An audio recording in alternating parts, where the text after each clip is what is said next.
नमस्ते John sir, how are you? I am very good Arihant. थोड़ा अपना इंट्रोडक्शन बताइए जो हिंदी वाले लोग हैं उनको, जिनको नहीं पता है। अरिहंत, मैं पिछले 10 साल से स्पोर्ट्स जर्नलिज्म में काम कर रहा हूँ। एक्चुअली मेरी फैमिली तमिलनाडु से है, तो मेरे हिंदी का थोड़ा वो कोई देख नहीं, लेना। इतना तो चलेगा, इंग्लिश चलती है। इंग्लिश चलता है, सुपर। हाँ, तो पहले मैं इंडियन एक्सप्रेस में काम करता था, इंडियन एक्सप्रेस के स्पोर्ट्स टीम में। उसके बाद मैं अभी ESPN शिफ्ट हुआ हूँ। तो लास्ट 10 years मोस्टली मैं नॉन क्रिकेट स्टफ कर चुका हूँ। क्रिकेट स्टफ एक दो कुछ साल किए थे, बट इतना इंटरेस्ट नहीं था, क्योंकि जो सारी जो स्टोरीज ओवर क्राउडेड की भी बात नहीं है। दर्स इन द अमाउंट की जो स्टोरीज है जिसमें इंडिया की स्टोरी लिखी जा सकती है।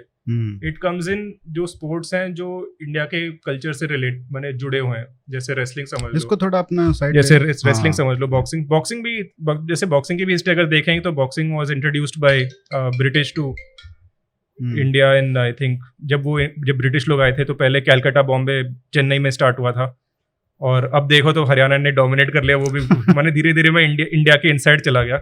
Same thing with cricket, same thing with football. माने शुरू तो जो कोस्टल एरिया से हमेशा ये स्टार्ट होते हैं, and then they come into the interior part of India. तो जो इंडिया की स्टोरी जो लिखी जाती है, अगर स्पोर्ट्स एंगल से देखें तो दैट इज बेस्ट सीन जो नॉन क्रिकेट स्पोर्ट्स से होते हैं। क्योंकि ऑफकोर्स क्रिकेट की जो पॉपुलैरिटी है, बट उसमें थोड़े रिस्ट्रिक्शंस होते हैं, एंट्री लेवल के रिस्ट्रिक्शंस होते हैं, because cricket fields are very vast. You don't have that.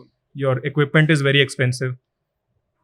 Sports like non-cricket sports, as in सब का वो there's a history to them. Individual sports में परफॉर्मेंस के लिए और स्कोप ज्यादा है। Exactly, as in अगर हम इनफैक्ट जब हम कंपेयर कर रहे थे, जैसे चाइना की हमेशा हम कंपैरिजन करते हैं, इंडिया एंड चाइना ओलंपिक्स में। चाइना ऑब्वियसली डोमिनेट करता है इंडिविजुअल स्पोर्ट्स में, बट चाइना का अगर देखें, China always struggles in team sports, which is very funny. कि एक हम कहते हैं ना कि चाइना ने एक बार मैंने मन लगा दिया कि ये करना है वो करना है तो करेंगे। चाइना ने टीम स्पोर्ट्स जैसे फुटबॉल, बास्केटबॉल, एक तो पैशनेट है वो, और पैसे भी डालते हैं, तभी रिजल्ट्स नहीं आते। तो you can imagine why team sports are so difficult, because team sports बनाने में you need a different level of culture and political backing. You need so many things for it to work. जैसे Brazil में there is a government backing and there is money, but there is a passion, there is a culture for that. So, which is why team sports थोड़ा different dynamic रहता है इन चीज़ों का। अभी मैं आपकी सारी स्टोरीज पढ़ रहा था और आपको फॉलो कर रहा हूँ जब से ये ओलंपिक्स शुरू हुआ है। जैसे कि मोस्टली सारे इंडिया में लोग करते हैं, हर 4 साल में सिर्फ वहीं पे इंटरेस्ट आता है। तो सक्सेस जो स्टोरीज हैं उन पे तो बात करेंगे ही, लेकिन सबसे पहले जैसे आपने मैं विनेश का जो ओपैड आया था इंडियन एक्सप्रेस में, वो पढ़ रहा था। आप कैसे देखते हैं, क्योंकि इतनी सारी उम्मीदें थी विनेश से, world champion 3 time I think. No, she is a bronze medallist. तो मतलब इतना उनसे एक्सपेक्टेशन थी, वो फुलफिल नहीं हो पाई। पहले ही दूसरे मैच में वो बाहर हो गए। तो आप उसको कैसे देखते हैं? पहले आई विल ट्राई एंड सी कि हम कैसे ओलंपिक्स फॉलो करते। हम बोल रहा हूँ, मैं अपने बारे में बात नहीं कर रहा, मैं जनरली इंडियन पब्लिक की बात कर रहा हूँ। मैं ऑब्वियसली हर इंडियन व्यूअर की बात नहीं कर रहा। I am sure there are many काफ़ी अच्छे भी माने जो सपोर्ट करने वाले भी लोग होते हैं, बट मोस्टली मैंने देखा है कि इंडियन जो ओलंपिक्स व्यू करते हैं वो एकदम सबसे बहुत ही घटिया पेरेंट्स टाइप के होते हैं। कि 3 साल कोई फर्क नहीं पड़ता बच्चा क्या कर रहा है, 4थे साल में IIT क्लियर हुआ है, नहीं हुआ चलो क्या गवार है तू। It's that sort of relation. I mean normally जो पेरेंट्स होते हैं they are involved in their kids activities की कर क्या रहे हैं, माने ट्रेनिंग कैसे चल रही है, पढ़ाई कैसे हो रही है, एटसेट्रा एटसेट्रा। पूरे साल में फॉलो करते हैं। ऐसे नहीं है कि बस बने तारीफ करते रहते हैं बच्चे की। नो वन इज सेइंग कि वो करो, बट बेसिकली आइडिया रखो कि लेवल क्या है बच्चे की, IIT लायक है, IIT में फर्स्ट प्लेस के लायक है कि पर्सपेक्टिव आप पर्सपेक्टिव समझेंगे अगर आप फॉलो करते हैं गेम को। ये मैं एट द सेम टाइम ये इंडियन पब्लिक की भी बात नहीं है। जैसे ओलंपिक्स ऑनेस्टली बात बताएं, इट इज नॉट जैसे रेसलिंग भी समझ लो, माने पॉकेट्स है इंडिया में जहाँ पे क्रेज है, बट जनरली जब लोग देखते हैं वो क्यों फॉलो करें, माने हर 4 साल, माने वो कभी खुद खेले नहीं है, तो लगाव तभी बनेगा जब आप खुद खेले हुए, गेम पर अच्छा लगता हो आपको तो। जब आप खुद खेले हुए, या फिर एटलीस्ट आपको फेमिलियरिटी है उससे। फॉर एग्जाम्पल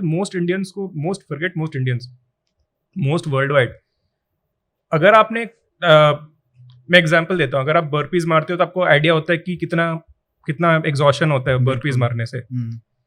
आप 6 मिनट्स लगातार फुल स्टीम पे बर्पीज मारो, वो एक फ्रैक्शन होगा जो रेसलर के बॉडी में 6 मिनट के बाउट में क्या होता है। हम सोचते हैं कि 6 मिनट बहुत जल्दी है भाई, जितने थक कैसे गए।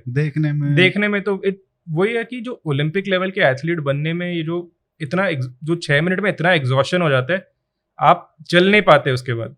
तो दैट लेवल एक वही होता है कि जैसे क्रिकेट में हम सब समझते हैं कि माने कवर ड्राइव क्या होता है, पुल शॉट क्या होता है, क्योंकि हम सबने खेला हुआ है एट सम लेवल। एथलेटिक्स भी नहीं, सबने माने स्कूल में एक दो माने भाग किया होगा, बट लेकिन रेसलिंग करते नहीं, लोग तो समझते नहीं। इट्स एकदम अलग लाइफस्टाइल रहता है। जब तक आप गांव में जो लोग लड़ाई करते हैं उनको तो समझ में आता है थोड़ा क्या हो रहा है, माने दाव में क्या हो रहा है, कि क्या जैसे ह्यूमन बॉडी को मैनिपुलेट करना है किसी अगेंस्ट देयर विल। बिल्कुल आप तभी समझोगे जब आपने खुद ट्राई किया। आप मस्ती से भी, माने मैं एडवाइज नहीं कर रहा, बट फॉर एग्जांपल अगर आप अपने छोटे भाई या किसी से आप पुश करो, आप ट्राई करो कि आप उन्हें पुश करो उनके विल के अगेंस्ट, कितना एग्जॉस्शन होता है। इट इज अ प्रॉब्लम है कि इंडिया में कोई माने कंपैरिजन के लिए बात नहीं है। जैसे फॉर एग्जांपल हम सब ने खेला हुआ है एट सम पॉइंट और समथिंग, तो हम कंपेयर कर सकते हैं। हम स्टडीज के बारे में अंडरस्टैंड करते हैं कि कोई बोल रहा है कि भाई ये एग्जाम इतना टफ है, ये वो है, हम समझ लेंगे क्योंकि हम सब ने माने कंपैरेटिव एग्जाम दिए। आई एम अज्यूमिंग सब ने कंपैरेटिव एग्जाम दिए होंगे, एंड आई एम अज्यूमिंग आपके viewers are from that strata जो माने कंपैरेटिव एग्जाम देते हैं ज्यादा। But coming back to Vinesh, see you can say one thing that she's making excuses. The other thing आप ये भी देख सकते हैं कि पिछले 7 साल में 3 कॉम्पिटिशन्स ऐसे हैं जहां पे उनका मेडल नहीं आया। अच्छा, 3 competitions, world championships and Olympics, and this is the third time जो भी ओलंपिक्स। और पहला वाला ओलंपिक्स में तो वो चोट आई थी। एकदम वो मेडल राउंड से एकदम पहले, आई थिंक क्वार्टर फाइनल्स में हुआ था उनका। आयरनी की बात है कि जो चाइनीज लड़की थी उसका मेडल आ गया इस बार। इनफैक्ट दैट्स सबसे वो दुख इस बात का होता है कि विनेश ने जो 53 kg में खेलती है, जो पोडियम में थे उनमें से 3 लोग, पोडियम में 4 लोग होते हैं, उनमें से 2 people I can remember immediately Vinesh ने बस अभी हराया नहीं। और एक जैसे वनेसा कालार्जिंस्काया जो बल्गेरिया से है, जिनसे वो हारे थे, नहीं जिनसे वो हारी थी क्वार्टर फाइनल में, उसे विनेश ने उन्हें चित किया था 3 months ago. So that is the thing, as in आप सोचो कि आपने, and the thing is Vinesh ने, मैं हर एथलीट के बारे में ये नहीं कहता, बट जितनी तैयारी विनेश ने की थी, वेरी फ्यू एथलीट्स ने इतनी परफेक्शनिस्ट तरीके से तैयारी की होगी। Best coach, best training partners, घर छोड़ के माने ट्रेनिंग बाहर ट्रेनिंग करना, विनिंग एवरी कॉम्पिटिशन, जो भी माने छोटे लेवल की कॉम्पिटिशन है, बेस्ट अपोनेंट्स को हराना, एकदम परफेक्ट तैयारी थी। और सबसे इंपॉर्टेंट मोमेंट पे वो तैयारी फेल हुई। दिस इज रिमाइंड, जैसे वो जो कर्ण का स्टोरी होता है ना महाभारत में, कर्ण ने एकदम परफेक्टली तैयार होता है, माने सबसे बेस्ट, माने रथ में चलाने वाला होता है, शल्य होता है उनके साथ, सब कुछ होता है, और लास्ट मोमेंट पे जब सबसे जरूरी होता है उसका पहिया फंस जाता है। विनेश के साथ भी वो एग्जैक्टली हुआ। सब कुछ ठीक था, वो पोजीशन में भी लेके आ गई थी वेनेसा को जो क्वार्टर फाइनल में, सब कुछ ठीक था, वहां पे फंस गई, मैंने पोजीशन को कंप्लीट नहीं कर पाई। तो इतने सारे, इट इज सो ब्यूटीफुल कहूंगा, it is also ironic, poetic in a way, कि आपने एकदम सबसे परफेक्ट तरीके से तैयारी की, और जो एक मोमेंट था आपको लाइफ में, एक मोमेंट माने थोड़ा लग चाहिए था।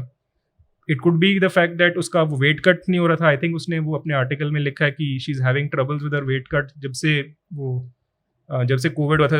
विनेश को 2 बार ही कोविड है in fact, which is very surprising. उसने उसको वैक्सीन भी लगाया और Covid, I am not saying कि वैक्सीन ना लो, वैक्सीन लो सब, but she had the vaccine and she got Covid, she is got Covid twice, 2 बार ही हुआ है। तो उसके बाद उसका वेट कट्स में जेन्युइन इश्यू होता है। उसका विनेश का शुरू से वेट कट में इश्यू था। लास्ट टाइम 50 के अबाउट, पहले 48 में थी वो, इनफैक्ट 48 में खेलती थी एक टाइम पे, बाप रे, और फिर 50 में आई, 50 में भी उसके लिए डिफिकल्ट था, और फाइनली 53 में आई। और 53, और आई रिमेंबर लाइक एक इंटरेक्शन करवाया था उन्होंने ओलंपिक से पहले, और एक किसी ने पूछा कि why do you come to 53, तो उसने बोला कि थोड़ा मैं रोटी खा लूंगी इसमें। एंड उसने उस टाइम बोला था कि शी हैज ब्लरीनेस आ जाता है उनके वो माइंड के सामने, वाले आर्टिकल में भी उन्होंने वो था, लिखा बट है। उसने उस टाइम बोला था कि वो ब्लरीनेस इसलिए आया था क्योंकि वो वेट कट के इश्यू थी। कल के आर्टिकल में obviously she has said something little different. She said that blurriness came because उसे कंकशन हुआ था, and see the fact is कि जो ब्लरीनेस होता है वो वेट कट से डेफिनेटली आता है, वो आई नो कि डेफिनेटली इट कम्स, क्योंकि मैंने इसमें जब आप इतना साइंटिफिक रिसर्च ट्रेन है, कर रहे हो, इतना एक्सरसाइज ट्रेन कर में रहे वो हो, डिहाइड्रेशन हो जाता है ना। जैसे आप अगर आप कभी मैंने धूप में ज्यादा चल लेंगे और पानी नहीं लेंगे, एक टाइम पे चक्कर आने लगते हैं ना। It's the same thing basically. जब जो रेसलर्स अपनी मैंने वेट बनाते हैं कंपटीशन के लिए, वो अपना पानी निकालते हैं बॉडी से, क्योंकि मैंने फैट तो कट नहीं कर सकते, फैट तो है ही नहीं बॉडी में, सब मैंने 4-5% बॉडी फैट लेके घूमते हैं। तो बेसिकली पानी कट करते हैं। जैसे बॉडी इज लाइक 70% वाटर, तो पानी निकालते हैं वो। तो बियॉन्ड अ सर्ट, ये बहुत ही फाइन बैलेंस रहता है। अगर आपका वाटर का परसेंटेज आपको पता नहीं लगेगा कि कब खराब हो गया, तो ये बहुत ही प्रिसाइज आर्ट होता है। और अगर खराब हो गया तो एकदम डिजास्टर, क्योंकि आपका माइंड फोकस नहीं कर पाएगा, आप वापस रिहाइड्रेट भी इतनी जल्दी नहीं कर पाएंगे। तो इस चीज के लिए you need to be very precise. तो स्पेशली इन दिस सिचुएशन आपको एक फिजियो की जरूरत बिल्कुल है। विनेश को वो फिजियो नहीं मिली थी। फॉर फेडरेशन नोस की why they did not recommend उस फिजियो का नाम। जो फिजियो विनेश से मैंने कई सालों से, आई थिंक 2018 से जुड़ी हुई है वो, तो 2017 सॉरी से जुड़ी हुई है। तो फेडरेशन ही बता सकती है कि why they did not give the physio. Federation फिर बोल देगा कि एक दिन में क्या फर्क पड़ेगा कि फिजियो नहीं है। द फैक्ट इज कि जो वेट कट का जो गेम है वो एक दिन का एक ही गेम है। ऐसे नहीं है कि मैंने 10 दिन बनाना पड़ता है, वो एक दिन बहुत ही क्रिटिकल होता है। ये कैसे करते हैं रेसलर सारे के सारे? भाई वो पानी बंद करते हैं, simple as that. As an पानी बंद कर देते हैं एंड माने कपड़े ओढ़ लेते हैं अपने आप पे, हैवी क्लोथ्स। और एक तो है कि फर्स्ट ऑफ ऑल सारे जो रेसलर्स हैं उन फिजिक्स देखते हैं, बोलते हैं क्या गॉड है ये, तो एकदम माने स्पार्टन जैसे लगते हैं। बट बहुत अनहेल्दी है ये जो वेट कट करना। इनफैक्ट 96 नहीं बताऊंगा exact date, I am not sure, but US में माने लॉज भी पास हुए थे ऑन वेट कटिंग, क्योंकि एक हफ्ते में 3 कॉलेज के रेसलर्स की डेथ हुई थी ये करते करते। जैसे आप देख लो, आप डिहाइड्रेट हो रहे हो, जब आप डिहाइड्रेट हो रहे हो तो मैंने डॉक्टर क्या सलाह देगा पानी पी लो भाई, माने ORS ले लो, माने शेड में आ जाओ, माने नॉर्मल रहो भाई। जो रेसलर होते हैं जब पानी कट करना पड़ता है, जब माने डिहाइड्रेट होते हैं तो पानी और हटाते हैं, माने कट करते रहते हैं। और वो फिर बाउट में जाते हैं, उसके बाद और बाउट जैसे पसीने जैसे कोई भी माने वेट बेस्ड स्पोर्ट होता है, जैसे रेसलिंग ले लो, बॉक्सिंग ले लो, वेट लिफ्टिंग ले लो, वहाँ पे वो वेट का इम्पोर्टेंस रहता है। क्योंकि अगर आप वेट दिखा सकते हो कि आप 14, आपसे मीराबाई हो, आप मीराबाई की जो वेट है 49 के आसपास रहती है, आप 49 दिखा दो, आप 48.5 दिखा दो, तो आप 49 kg में लड़ लेंगे। अगर आपका वेट 49.5 है तो आप 55 में लड़ेंगे, 55 कैटेगरी में खेलेंगे। और 55 में तो और भी, जैसे जो ओलंपिक्स हैं बहुत ही फाइन मार्जिन का गेम है।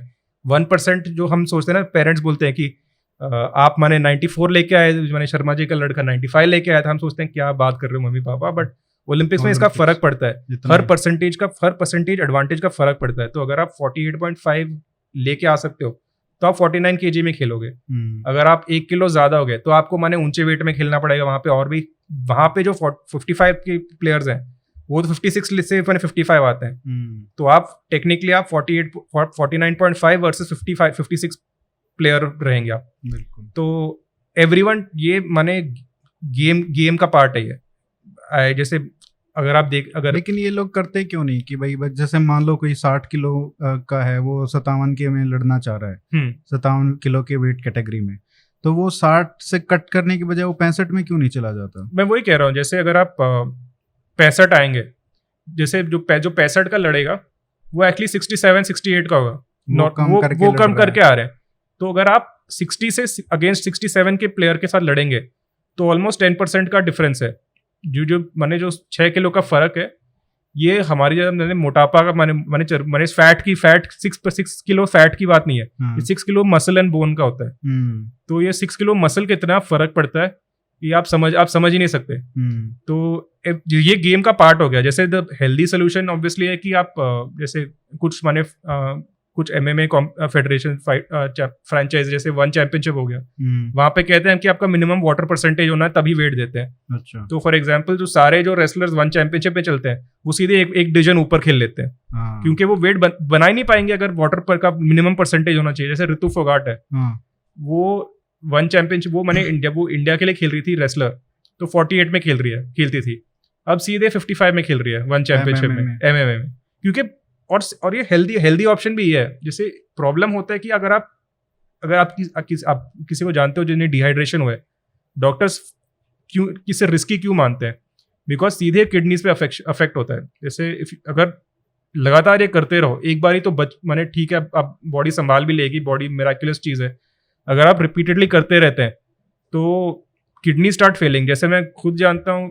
मैंने एशियन लेवल के मेडलिस्ट, मैं उनका नाम नहीं लूंगा because obviously doctor patient confidentiality बात होती है, बट हॉस्पिटल एडमिट होना पड़ा। बहुत यंग रेसलर हैं वो, आई थिंक नॉट इवन 20 थे जब ये हुआ था। अच्छा। और 20 ईयर्स में सोच लो किडनी डिजीज हो गया उन्हें, किडनी स्टोन हो गया। इसी की वजह से ना, वेट कट इसी की वजह से, बिकॉज ऑफ वेट कट इतने सारे इंजरीज भी हो जाते हैं, बिकॉज बॉडी का जो रिएक्शन टाइम भी स्लो हो जाता है, बॉडी का जो रिकवरी टाइम भी स्लो हो जाता है। आप समझ लो, आप माने पानी हटा रहे हो और बोल रहे हो भागो भागो भागो, एक टाइम पे आपकी बॉडी टूट जाएगी ना, जितना भी विल पावर हो। जैसे रेसलर्स में जो विल पावर है, माने it's the best, it's the strongest will power I have scene किसी भी एथलीट के कंपैरिजन में। बट जितना भी विल पावर हो, बॉडी की भी लिमिट होती है। जैसे जो रेसलिंग भी जो लोग जाते हैं, ये माने सेल्फ सेलेक्ट होते हैं कि जो वेट कट कर लेते हैं। कुछ लोग होते हैं जो वेट कट कर ही नहीं पाते, और ये नॉर्मल बात है। वेट कट नहीं होना ये नॉर्मल बात है, और वो उनका कुछ बनता नहीं है रेसलिंग में। वो हमेशा उनके माने ऊंचे वेट में खेलना पड़ता है। जो भी आप रेसलर्स देखते हैं ओलंपिक्स में, जैसे हम तो माने इंडियंस की बात कर रहे हैं कि रवि माने 60 से 57 आ रहे हैं।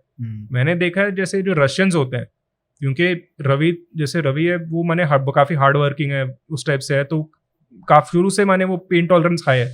कुछ काफी जैसे रशियन मैंने देखे हैं वो 65 से 60 माने 57 आ जाते हैं। तो ये आप मतलब जैसे फॉर एग्जांपल हाजी अलीव है, जो हाजी अलीव जिसका सिल्वर आया था, जिसने बजरंग को हराया था। तो हाजी अलीव लास्ट ओलंपिक्स में 57 में खेल रहा था। अच्छा। 57 में, और वो भी मुश्किल से 57 पहुंच माने वो लेके आया था। अब वो मुश्किल से 65 लेके आ रहे हैं। वो 70 किलो का रेसलर है, और वो 57 खेल रहा था लास्ट टाइम। 57 खेल रहा था। तो आप समझ लो कि जैसे वो वर्ल्ड चैंपियनशिप, उस टाइम के वर्ल्ड चैंपियनशिप में 61 लेके आता था, क्योंकि वो उतनी क्षमता थी कि वो 61 तक लेके आए। ओलंपिक्स तो अलग बात है, 57 लेके आ गया उसके लिए। तो आप सोच लो कहाँ से पानी निकाल रहे हैं। जैसे आई थिंक अब पॉडकास्ट के शुरू होने से पहले मैं बता रहा था आपको कि मैं एक इंडियन रेसलर से पूछ रहा था, भाई साहब जैसे हमें बुरा लगता है ना कि हम उनके सामने ना खाएं जब वेट कट कर रहे हो। ये मैंने गलती से ही सीखा था। ये आई थिंक 2014 या 15 नेशनल्स में हो रहे थे, और अमित उनके साथ खा रहे थे। अमित दैया थे वहां पे, और एक दिन उस टाइम तो कंपटीशन से एक दिन पहले वेट देना था। अब तो कंपटीशन के दिन देना है, तो और भी हार्डर हो गया। तो इसलिए वन ऑफ द रीजंस कि आज ये ऊंचे वेट में आया, क्योंकि अगर सेम डे में वेट दिखाना है तो बिल्कुल 57 नहीं होगा। तो एनीवे, तो अमित दैया के सामने मैंने खा रहा हूँ, मैं चबा रहा हूँ उनके सामने, और अमित भाई कैसे चल रहा है। तो ऑब्वियसली मैंने गाली देने पे बात आ गई थी ऑब्वियसली। अब हाइंडसाइट में मुझे लग रहा है कि भाई क्या स्टुपिडिटी कर रहा था मैं उस टाइम, बट उस टाइम आइडिया नहीं था बिल्कुल। वो तो अरे मैं सोचा भाई गुस्सा क्यों हो रहा है, मैं तो भाई हेलो बोल रहा हूँ। आप तो नॉर्मली बहुत फनी माने बहुत फ्रेंडली आदमी है, आज क्या हो गया आपको। तो बस यही हो गया था कि जैसे वो अपने वो ऐड देखो ना, वो धोनी वाला स्निकर्स वाला, कि हंगर मेक्स यू पागल, ऐसे लिटरली कैप्टन कूल। हाँ वही बात है, वही बात हो जाती है। तो ये बजरंग और रवि दैया का जो सक्सेस है, रवि को तो हरियाणा के अलावा या आप लोग हैं जो कवर करते हैं स्पोर्ट्स को, उनके अलावा कोई नहीं जानता था। बाहर तो बिल्कुल भी नहीं, जो 4 साल में मौसमी व्यूअर है, तो वो तो बिल्कुल ही नहीं जानते थे। लेकिन बजरंग का ये था कि वो उससे एक्सपेक्टेशन थी। तो क्या वो गोल्ड की एक्सपेक्टेशन सही थी? नहीं, गोल्ड की एक्सपेक्टेशन तो बजरंग मुझे मारेगा जब अगर ये सुनेगा podcast, but Bajrang is a very good wrestler. But gold के लिए आपको, जैसे बजरंग का गेम है वो थोड़ा लिमिटेड टाइप का गेम है। बजरंग की जो गेम है पूरे स्टैमिना पावर पे चलती है, कि आप पे लड़ेगा जैसे ट्रेन होता है। ट्रेन बहुत माने जब चलना स्टार्ट होता है रोक उसे ट्रेन को रोकना मुश्किल हो जाता है। तो बजरंग एकदम ट्रेन जैसे है, ट्रैक्टर समझ लो, क्योंकि मैंने वो फार्मिंग बैकग्राउंड से मैं ट्रैक्टर बोल दूंगा। तो जब वो बजरंग पुश करते रहते हैं, जब आप देखो उसके हाथ बहुत चलते हैं, और रवि भी ऐसे ही है। दोनों के गेम बहुत सिमिलर है इनफैक्ट, तो थोड़ा डिफेंसिव नहीं खेलते वो दोनों? नहीं, उनका पूरा गेम होता है थकाना। जैसे मैं कह रहा हूँ कि अब आप 6 मिनट बर्पी मार लो, और अब 6 मिनट आप बर्पी मार लो जब कोई आपके ऊपर बैठा हो, तो वो एग्जॉस्ट कर देते हैं। बिल्कुल, आप जो भी मैच देखोगे आप सोचोगे भाव यार उसने कमबैक कैसे मारा, 7-2 से कमबैक मारा है उसने, 9-2 से कमबैक मारा, 9-4 से कमबैक मारा है। भाई उनका गेम ही ऐसा है। अगर आप माने मौसमी फैन नहीं होते तो आपको पता लग जाता है कि उनका पूरा गेम ही ऐसे एक प्रेशर वाला गेम होता है। अच्छा। और पूरा उनका गेम लास्ट मिनट पे होता है, लास्ट मिनट का गेम होता है उनका, कि आपको इतना थकाएंगे कि आप डिफेंस नहीं कर पाएंगे। लास्ट 1 मिनट, आप लास्ट 1-2 मिनट्स पूरा सेकंड पीरियड का गेम चलता है। और इनका लक ये है कि रूल्स, रेसलिंग के रूल्स बदल गए थे। अच्छा। 2012 तक जब सुशील पहलवान, योगेश्वर दत्त उस टाइम थे, मेडल लेके आए थे, तो रेसलिंग 3 पीरियड का गेम था, 2-2 मिनट के। अब 3 मिनट, अब 2 पीरियड हो गए 3 मिनट के। तो आप समझ सकते हो जब मैंने 2 मिनट का था तो 2 मिनट रेसल, फिर रेस्ट, 2 मिनट रेसल, फिर रेस्ट। क्या ही होता है वो 1-2 सेकंड का, आधे मिनट का रेस्ट होता है, वो काफी होता था। 2 मिनट फिर से रेसलिंग, फिर रेस्ट। अब होता है 3 मिनट का रेसलिंग, फिर आधा सेकंड रेस्ट, एक बार रेस्ट। पहले 2 बार रेस्ट, अब 1 बार रेस्ट, और पहले 2 मिनट के राउंड्स, अब 3 मिनट के राउंड्स। तो आप सोच लो जैसे फुटबॉल का मैच, अगर क्रिकेट का ले लो, तो एक होता है T20 में माने एक्सप्लोसिव होना, एक्सप्लोसिव चलता है। और टेस्ट मैच होता है जब माने जो लंबा खींच सकता है, जो माने लंबा खींच सकता है। जो रेसलर्स है हमारे, अगर आप उनकी ट्रेनिंग देखें, वो लंबे घोड़े हैं, लंबे रेस के घोड़े हैं। क्योंकि जैसे हम ट्रेनिंग करते हैं, एकदम वो स्टैमिना पे गेम है। मैंने उठक बैठक मारते रहो, 1000 दंड वो सब करते रहो, जिसे इंटरनेशनल रेसलिंग में कोई नहीं करता, हमारी तरह कोई नहीं करता। अच्छा। सब सोचते हैं कि भाई क्या करते हैं, माने अलग ट्रेनिंग करते होंगे। दुनिया में मैं गारंटी लेके कह सकता हूँ कि no one trains as hard as Indian wrestlers.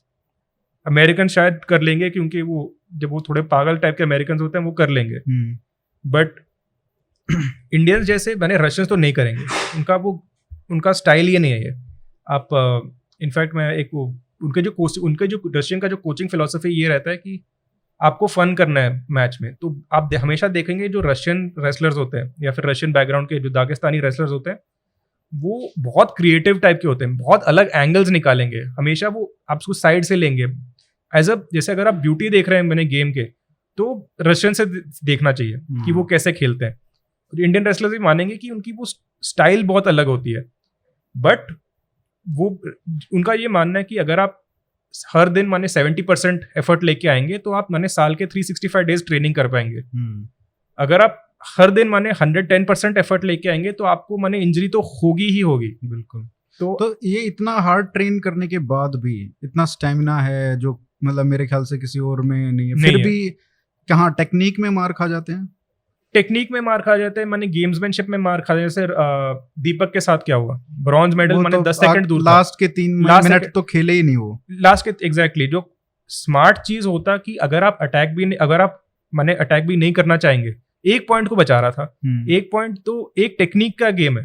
अगर 4 पॉइंट 2 टेक्निक का गेम होता तो 4 पॉइंट अगर होते, तो अगर आपके पास 4 पॉइंट का गैप था, हाँ थोड़ा लीड लेके अगर रेस्ट करते तो ठीक है। रेस्ट की भी बात नहीं थी, वो ही वाज उसमें वो खो भी नहीं गए थे, वो फंस गए थे अपने माइंड में कि मुझे बस एक पॉइंट का लीड मिला, ब्रॉन्ज मेडल आ गया मेरे हाथ में, बस डिफेंस करना है। ये हसन याजदानी ने भी किया था, ईरान का जो पहलवान था against David Taylor, same weight category. और डेविड टेलर लास्ट 10 सेकंड्स में सेम चीज किया। जैसे याजदानी जैसा रेसलर है, वो माने गॉड ऑफ रेसलिंग टाइप का है, और वो नहीं कर पाया। तो भाई दीपक, आप अच्छे रेसलर हो, आप माने वर्ल्ड जूनियर चैंपियन हो, आप कैडेट वर्ल्ड चैंपियन हो, वर्ल्ड सिल्वर मेडलिस्ट हो, बट आप नहीं कर पाएंगे।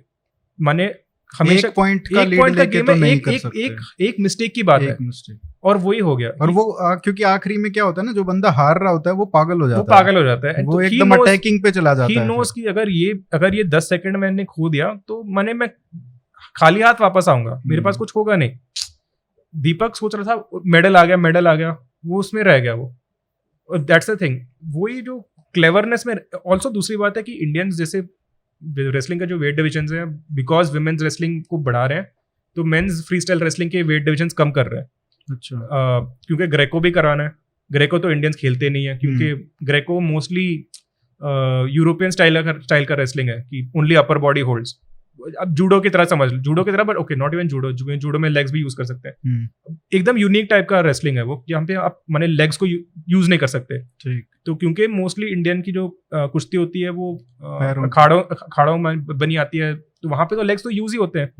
तो इसलिए कोई इंडियंस ग्रेको में ज्यादातर अच्छे नहीं होते। मैं ये नहीं कहूंगा कि कभी कुछ नहीं करते, बट 95% ऑफ द टाइम की कुछ नहीं होगा हमारा, बिकॉज वो कल्चर में ही नहीं है।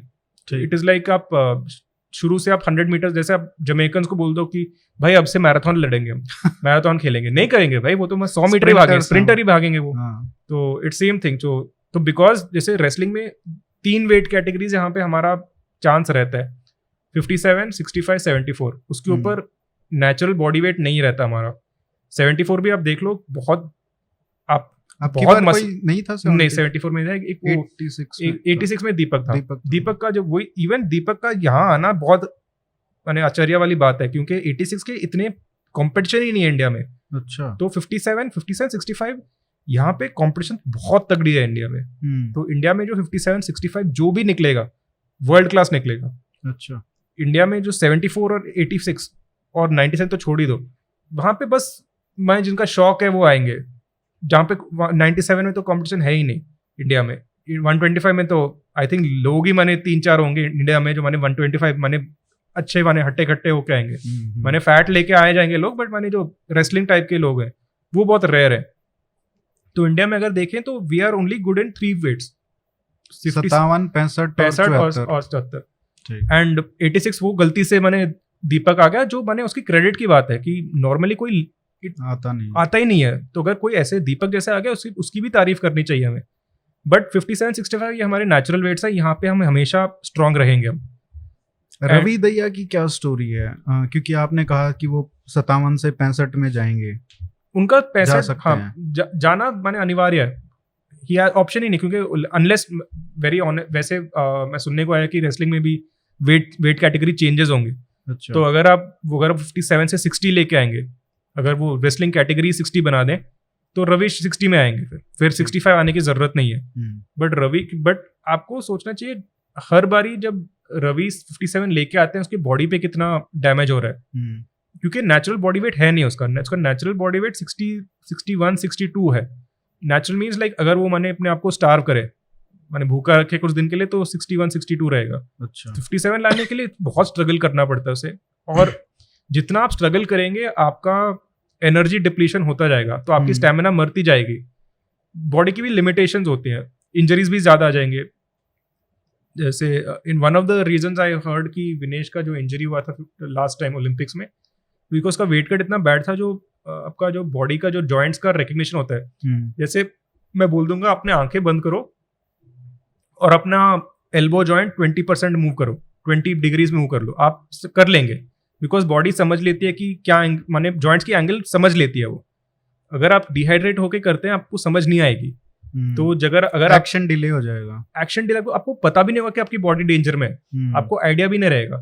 तो जब आपके लेग्स मुड़ जाते हैं बियॉन्ड अ सर्टेन लेवल, तो आपको इंजरी होगी और आपको पता भी नहीं है कि आप इंजरी पोजीशन में। अगर आपको पता है इंजरी पोजीशन में तो आप लड़ेंगे, आप पुल बैक करेंगे उस पोजीशन से। अगर आपको पता ही नहीं है कि आप डेंजर में है तो आप माने फंस जाएंगे, फिर हमारी इंजरी तो होगी। तो रवि के लिए सेंस बनता है कि इवेंचुअली आई थिंक फिर तो 2 हो जाएंगे 65 में, बजरंग और ऐसे लगता तो है। As an I don't again like weight categories change होंगे ओलंपिक्स में। आई डोंट नो कि बजरंग 74 में आएंगे। अच्छा, आ सकते हैं, मुश्किल है। एज एन बजरंग ऑलरेडी जैसे सुशील कर पाए थे, और सुशील को भी हमने देखा नहीं कैसे कितने अच्छे थे 74 में, क्योंकि उनकी एज भी आ गई थी जब तक उनका वो चांस मिला था एशियन गेम्स में। कॉमनवेल्थ को मैं तो लेवल समझता ही नहीं हूँ, बट एशियन गेम्स में जब तक आए थे उनका एज भी आ गया था। तो वी डोंट नो कितने अच्छे होते, बट वी ऑल्सो नो जैसे 2016 में एक बंदा था जो 74 में जिसका ब्रॉन्ज आया था, जब्राइल हसनोव। और जब्राइल हसनोव को सुशील पहलवान ने हराया था 2010 में, जब दोनों 66 में थे। अच्छा। तो 66 वो दोनों हसनोव भी खेलता था, और फिर बाद में 74 में मेडल लेके आ गया ओलंपिक्स में। तो ऐसे नहीं है कि इम्पॉसिबल है, बट डिफिकल्ट रहता है कि क्योंकि नेचुरली आप बहुत वेट गिव अप कर रहे हैं अपोनेंट्स को। तो सुशील कुमार का भी काफी कंट्रोवर्सी में की वजह से सब लोग क्या होता है ना कि एक आदमी का जब इस तरीके की घटना होती है तो उसके खेल पे भी क्वेश्चन उठने शुरू हो जाते हैं। तो आप एज अ रेसलर, पहलवान के तौर पे सुशील कुमार को कैसे देखते हो? क्या एनालिसिस है आपका? I'll talk about पहले सुशील कुमार, बट ये जो भी माने होता है उनके केस के बारे में, एज अभी तो सब जुडिस है, किसी को वी हैव सबके ओपिनियंस हैं कि क्या हुआ था, but the fact is that Indian wrestling को बनाने वाला सुशील कुमार था। इंडियन रेसलिंग को एक लेवल पे लेके आने वाला सुशील कुमार था। कोई इसे डिनाई नहीं कर सकता, कोई रेसलर डिनाई नहीं करेगा। इनफैक्ट अभी कुछ दिन पहले जब रवि का मेडल आया था तो मैंने कोचेस से वहाँ पे पूछा कि सर वो रवि के साथ वो कुछ अलग व्यवहार होगा, जैसे अभी वो रूम शेयर कर रहे हैं 4 और लोगों के साथ, मैंने जितना स्टूडियो का साइज उसका हाफ रूम होगा, मैंने 60-70 स्क्वायर फुट का स्टूडियो माने उनका रूम होगा, और वहाँ पे चार लोग और रहते हैं, माने 2 बेड है, 2 लोग सोते हैं जमीन पे, एक चेला होता है वो भी जमीन पे सोता है, और बाकी लोग बेड में शेयर करते हैं। तो मैंने बोला कोई अलग माने प्रिविलेज होंगे उनके लिए, बेनिफिट होंगे उनके लिए कि भाई सिल्वर मेडल लेके आया भाई पहले अटेम्प्ट। तो हाँ, तो कोचेस ने बोला भाई पहला थोड़ी है कि जो सिल्वर लेके आया यहाँ से। तो basically they are saying, everyone knows it, जैसे छत्रसाल और सुशील सिनोनिमस है, माने साथ में जुड़े हुए हैं। जिस वो एक कारण ये भी कह सकते हो कि रवि भी तो छत्रसाल इसलिए आया था क्योंकि सुशील पहलवान थे वहां पे। तो जैसे रवि के घर में अभी भी सुशील के साथ जो भी हुआ है, रवि के घर पे अभी भी सुशील पहलवान का एक फोटो है, फ्रेम्ड फोटो है। रवि का खुद का फोटो नहीं है, सुशील पहलवान का फोटो है। तो यू कैन इमेजिन कितना रिस्पेक्ट है उनका। इनफैक्ट रवि जब ओलंपिक्स जाने से पहले सुशील पहलवान और रवि और उनके कोचेस ने मिलके ट्रेनिंग प्लान बनाई थी। अच्छा। कि हर अपोनेंट के लिए कैसे प्रिपरेशन करें सुशील ने। और इनफैक्ट द इंटरेस्टिंग थिंग है, जब रवि ने जब मैंने जूनियर थे, कोई ज़्यादा रिजल्ट्स नहीं थे उनके, सुशील ने उस टाइम उन्हें एक एनजीओ है जो सपोर्ट करती है एथलीट को, वो पूछ रहे थे कि कौन से बच्चों को लें हम। तो उस टाइम सुशील ने 2 बच्चों का नाम लिया था, इन दोनों को लेना ही है। एक था दीपक, एक था रवि। दीपक पुनिया दोनों छत्रसाल के ही हैं। अच्छा। तो सुशील का जो भी कहे, उनका जो माइंड है रेसलिंग का, माइंड टैलेंट स्पॉट करने का लेजेंडरी है। हर रेसलर उनका वो क्रेडिट देगा कि अभी भी जो बच्चे आते हैं छत्रसाल में, वो इसलिए आते हैं कि सुशील पहलवान जी का अखाड़ा है। अच्छा। अभी भी आते हैं, यूपी से आते हैं, माने हिमाचल से आते हैं, जम्मू से भी 1-2 लड़के आ जाते हैं, इसलिए आते हैं बिकॉज सुशील का वो था। मैं सुशील का फैन बॉय नहीं हूँ, बट ये फैक्ट बता रहा हूँ मैं, जो फैक्ट है वो फैक्ट है। लेकिन इसमें जैसे सतपाल जो है, उनके जो ससुर भी हैं, तो उनका आप कह रहे हो कि उनका उतना नहीं है जितना सुशील का छत्रसाल हो गया था। हाँ, जैसे अभी भी, जैसे अगर अब रिसेंटली बजरंग ने भी मैंने इंस्टाग्राम में फोटो डाला था कि ब्लेसिंग ऑफ महाबली सतपाल। अब ऑब्वियसली सुशील का नाम पब्लिकली नहीं ले सकते। रवि ने भला ही लिया, मैंने वीडियो भी डाला था उन्होंने इंस्टाग्राम पे। बट जैसे सतपाल जी ने भी, मैंने उनका क्रेडिट, उनसे क्रेडिट नहीं ले सकते। इनफैक्ट मैंने वो ट्रेन ऑफ थॉट रह गया था जब मैंने रवि का मेडल आया था। तो बाद में सब मैंने पहले तो थोड़े, क्योंकि मैं 2012 में गया था जब सुशील पहलवान का मेडल आया था, तो वहां पे लोग काफी एक्साइटेड थे, वाह मेडल आ गया। मैंने भले हारे थे, मैंने 1 साइडेड काफी बुरी तरह हारे। वो भी वैसे उनका वेट कट का इश्यू था, बाय द वे। वो फाइनल से पहले बहुत भयंकर वेट कट का इश्यू था उनका। बट जैसे रवि का भी हारे था, थोड़ा वो अजीब सा था, बिकॉज सबने, सुशील ने भी बोला था कि गोल्ड मेडल लेके आएगा, तैयारी थी कि गोल्ड मेडल लेके आएगा। और जब एंड में ऑफकोर्स नहीं हुआ, तो पहले तो सब थोड़े वो निराश टाइप के थे, और फिर बाद में ठीक है, वो मैंने वो सेलिब्रेशन तो बनता ही है। और तो वहाँ पे वो सुशील पहलवान और महाबली सतपाल के वो गाने चलने लग गए। अच्छा। उनके तारीफ के गाने। अच्छा। ऑब्वियसली मेरी हरियाणवी इतनी अच्छी नहीं है, वरना मैं भी थोड़े वो लाइन सुना देता। बट वो बेसिकली आप गूगल कर सकते हैं, आप अंकित शोरान कोई माने फोक सिंगर है। अच्छा। तो उन्होंने माने सुशील पे माने कोई सॉन्ग लाल था, और सब माने नाच रहे थे उस पे। अच्छा। तो बेसिकली जो भी हुआ है, fact is that he is still the Chhatrasal stadium का माने वो आइकॉन है वो। तो ये अभी वहाँ पे और भी आप लोग मिले होंगे और लोगों से जो up and coming new talent मैं प्रॉब्लम बताता हूँ 57 में क्या प्रॉब्लम है। 57 इतना तगड़ा वेट डिवीजन है कि आपको पता नहीं कि कौन टैलेंट आएगा, आपको बिल्कुल आइडिया नहीं, आपको 2 साल में पता लगेगा कि कौन अच्छा है। अच्छा। क्योंकि इतना सारे से आप बोलेंगे इंडिया में कि अगला IITian टॉपर कौन होगा, वो तो भाई पता नहीं भाई, लाखों लोग हैं, मैंने सबकी क्वालिटी है, नहीं पता हमें। इट इज जैसे काफी कंपटीशन है। जैसे कोटा में IIT की तैयारी होती है, वैसे छत्रसाल में ओलंपिक्स की तैयारी होती है। उस लेवल का होता है। तो in fact okay, but coming back to हमने आपका पॉइंट, मैंने वो डिटेल में नहीं, मैं रवि का बताता हूँ। हाँ, रवि का। जैसे रवि जब एक नारी जो नरेला के बस बगल में बॉर्डर पे तो वहां से है, तो वहां पे एक साधु जी रहते हैं, उनके वो भी मैंने रेसलर रह चुके हैं। आई डोंट नो क्या लेवल के थे, बट मैंने दिखते तो हैं कि रेसलर थे। कान टूटे हुए हैं, कान टूटे, मैंने चेस्ट एकदम मोटा सा है, मैंने बाइसेप्स इतने डोले इतने हैवी हैं। सही। और मैंने अब तो मैंने थोड़े वो बुढ़ापा आ गया, बुढ़ापा भी नहीं है, मैंने बाल काले ही हैं, बट यू कैन उनका मैंने लाइफ इसमें चला गया। अब तो वो एक ही चीज देखते हैं, मैंने अब तो योग में काफी वो मैंने वो योग के काफी लीन हो गए हैं उसमें। लीन नहीं हो गए, सॉरी लीन मैंने कि उस लाइन में आ गए। नहीं लीन तो बिल्कुल नहीं है, एकदम हैवी है। उस तरीके से वो डेडिकेटेड हो गए, पूरा डेडिकेटेड हो गए। तो उनका छोटा सा आश्रम है वहाँ पे। और बट आई थिंक जो चीज़ है, जो मैंने रवि के स्टोरी से भी पता लगता है कि जो रेसलिंग में इतना वो पूछे ना कि भाई रेसलिंग में क्या है कि इतने अच्छे टैलेंट आते हैं, मैंने ना तो सपोर्ट मिलता है, ना तो जैसे इन सबको मैंने जैसे शूटर्स को भेज दिया, मैंने क्रोएशिया भेज दिया, कितने सारे 20 लोगों को भेज दिया वहाँ पे, मेडल तो 0 आए।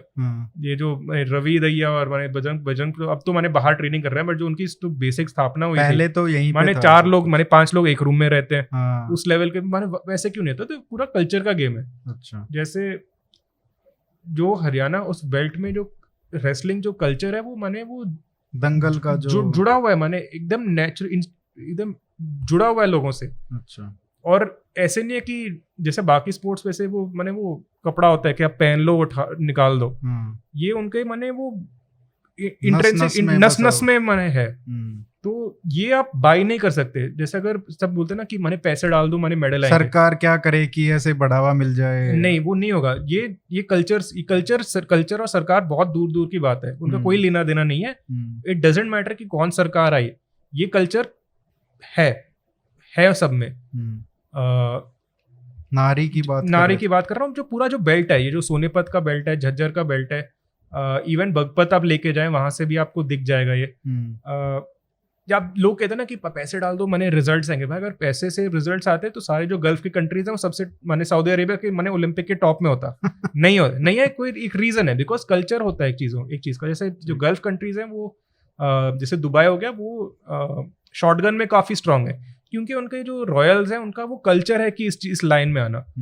इंडियंस इतने अच्छे, इंडियंस कह रहा हूँ मैं स्पेसिफिकली वो इस हरियाणा का इस रीजन की बात कर रहा हूँ मैं।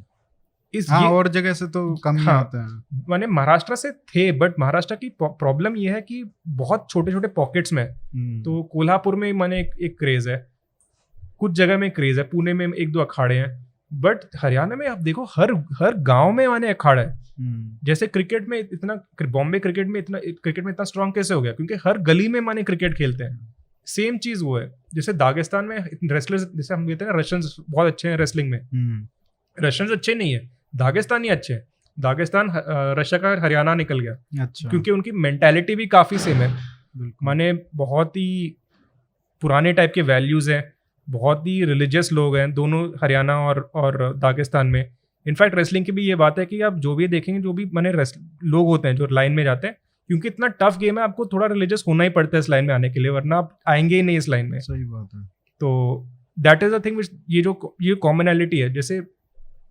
जैसे रवि दहिया वो नारी से ही आ सकता है, रवि दहिया तमिलनाडु से नहीं आएगा, रवि दहिया बंगाल से नहीं आ सकता। वो एक साथ जब बड़े होते हैं छोटे छोटे, तो उसका डेस्टिनी था, बचपन से ही उनका डेस्टिनी है कि उन्हें ये बनना है। जैसे अब बोलेंगे कोटा से अगर आप IITian नहीं निकलेगा तो आप मानेंगे नहीं, नारी से अगर ओलंपियन नहीं निकला, आप ओलंपिक मेडलिस्ट नहीं निकला, आप मानेंगे नहीं। I mean Haryana in this region of Haryana, it will not, it is impossible.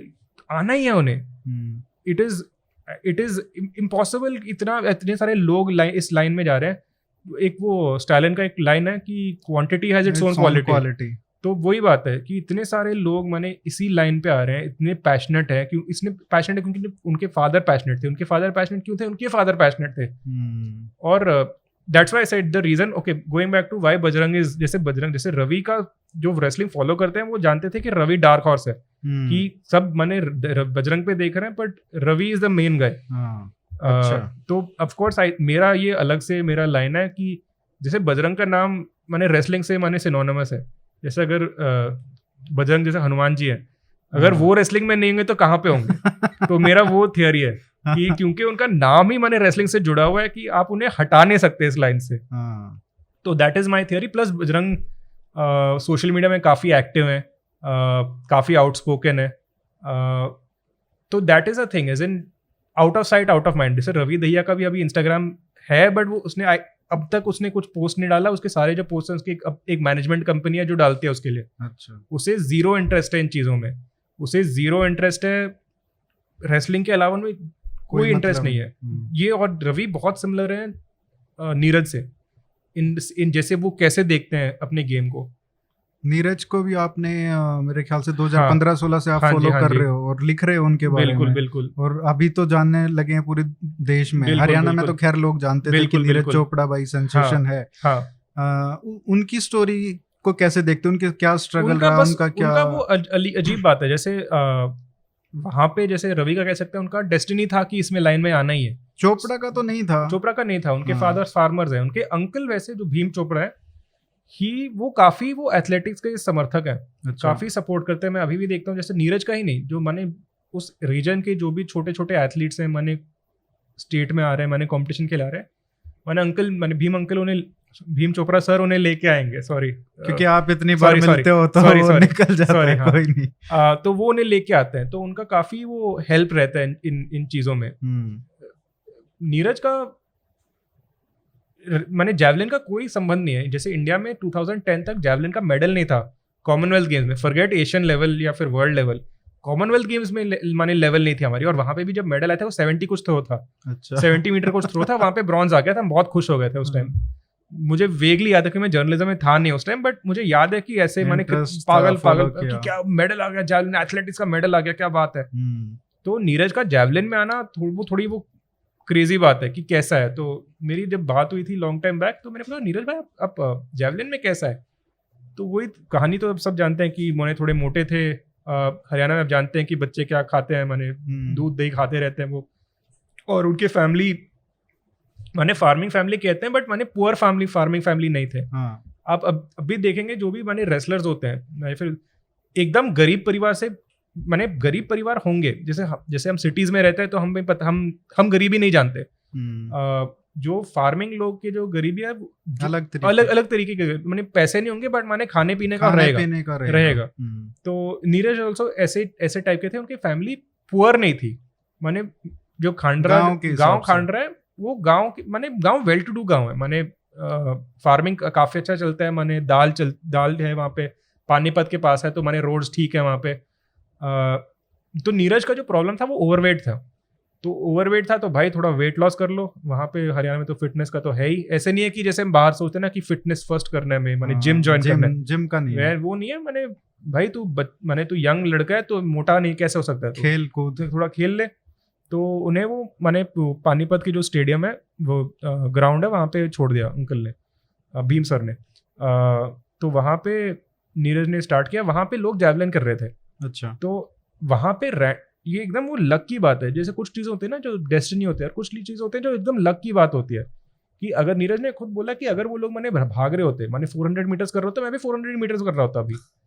Destiny ये भी डेस्टिनी भी समझ लो ये. तो वहाँ पे चला गया. और नीरज की जो कहानी है वो थोड़ी सिमिलर है. एक कीनियन थ्रोअर थे जूलियस येगो. 2010 में इंडिया आए थे.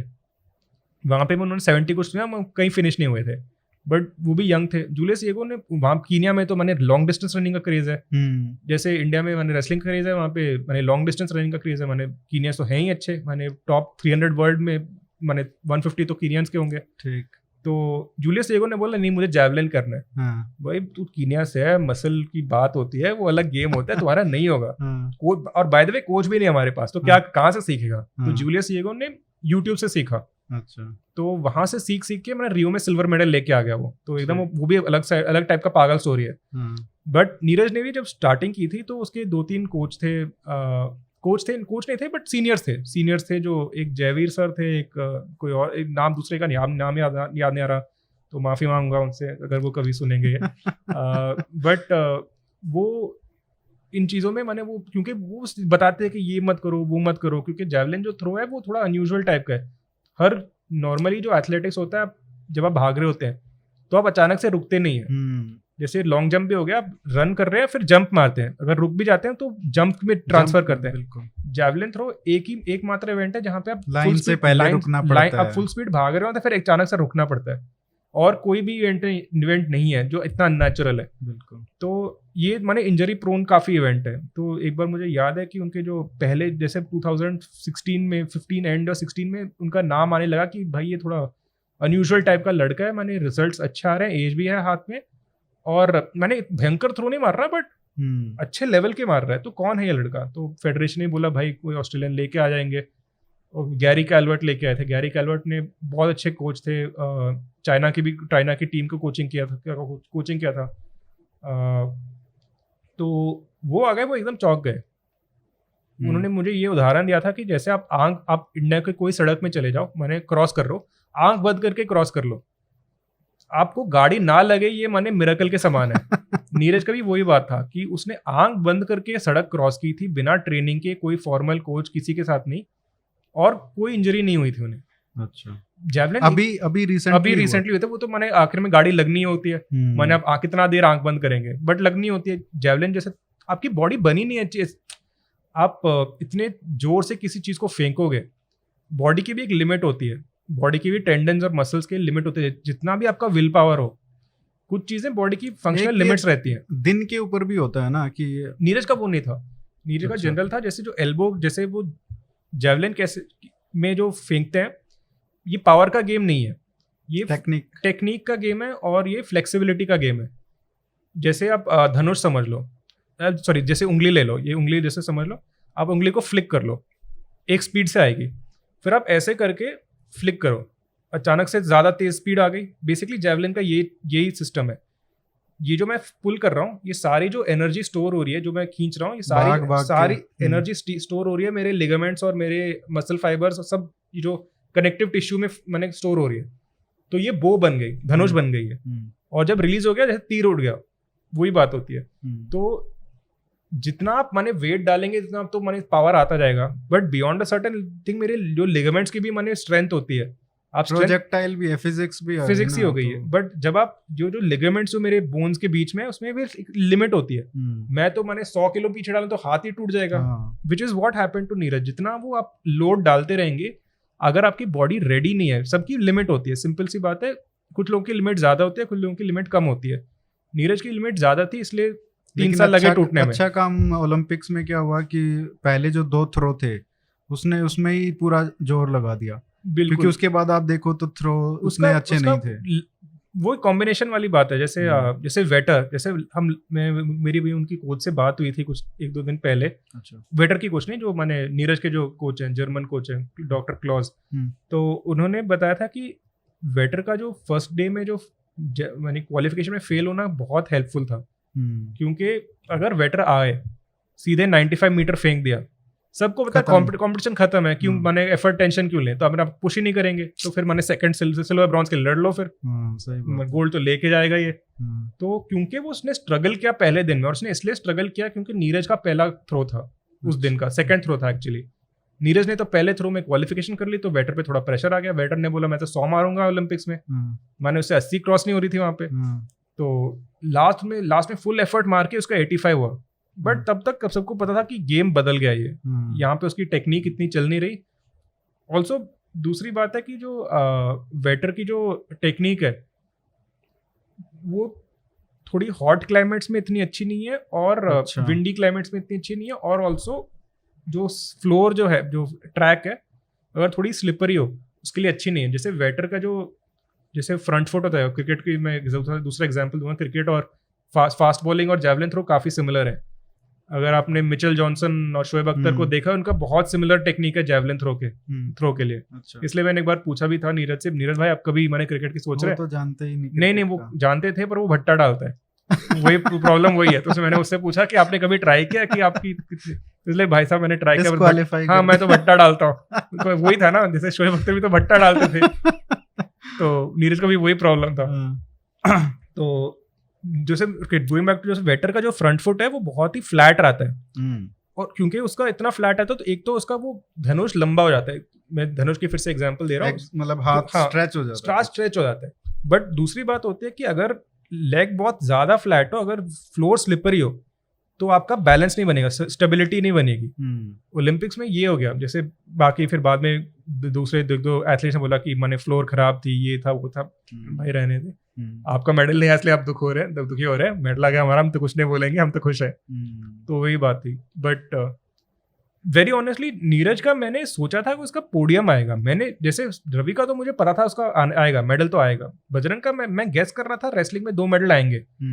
मैं सोच रहा था कि विनेश उनमें से होगी। मुझे लगा था कि शायद बजरंग का नहीं होगा, क्योंकि बजरंग जो चोट भी लगी थी उसका, और थोड़ा उसका जो ब्रैकेट है बजरंग का 65 जो डिवीजन है, पागल सा डिवीजन है बहुत। उसमें क्या होता है ना कि आपका वेट, आपकी एक जो पावर है और फ्लेक्सिबिलिटी, दोनों का एक अच्छा कॉम्बिनेशन उस वेट कैटेगरी में हो जाता है। और ऑल्सो जो बजरंग को एक माने वही ना डेस्टिनी वाली बात आ जाती है।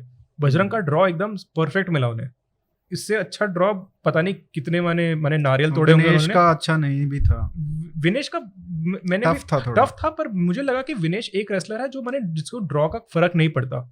अच्छा, बिना वो ड्रॉ को इतनी अच्छी रेसलर है वो कि उन्हें ड्रॉ को कोई मतलब नहीं रहता। बजरंग के लिए मैं जानता हूँ कि बजरंग, दीपक, ये 2 रेसलर हैं जो उनके लिए ड्रॉ थोड़ा जरूरी है।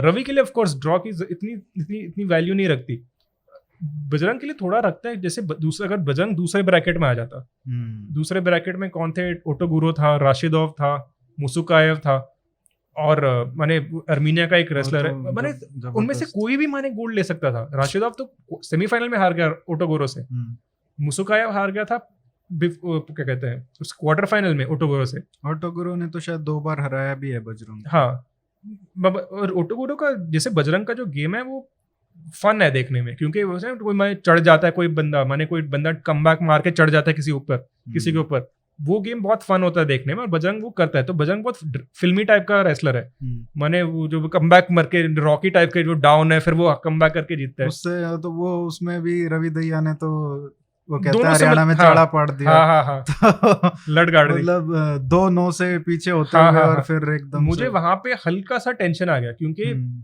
एक ही तो पॉइंट बचा था, वो 3 पॉइंट बचे थे।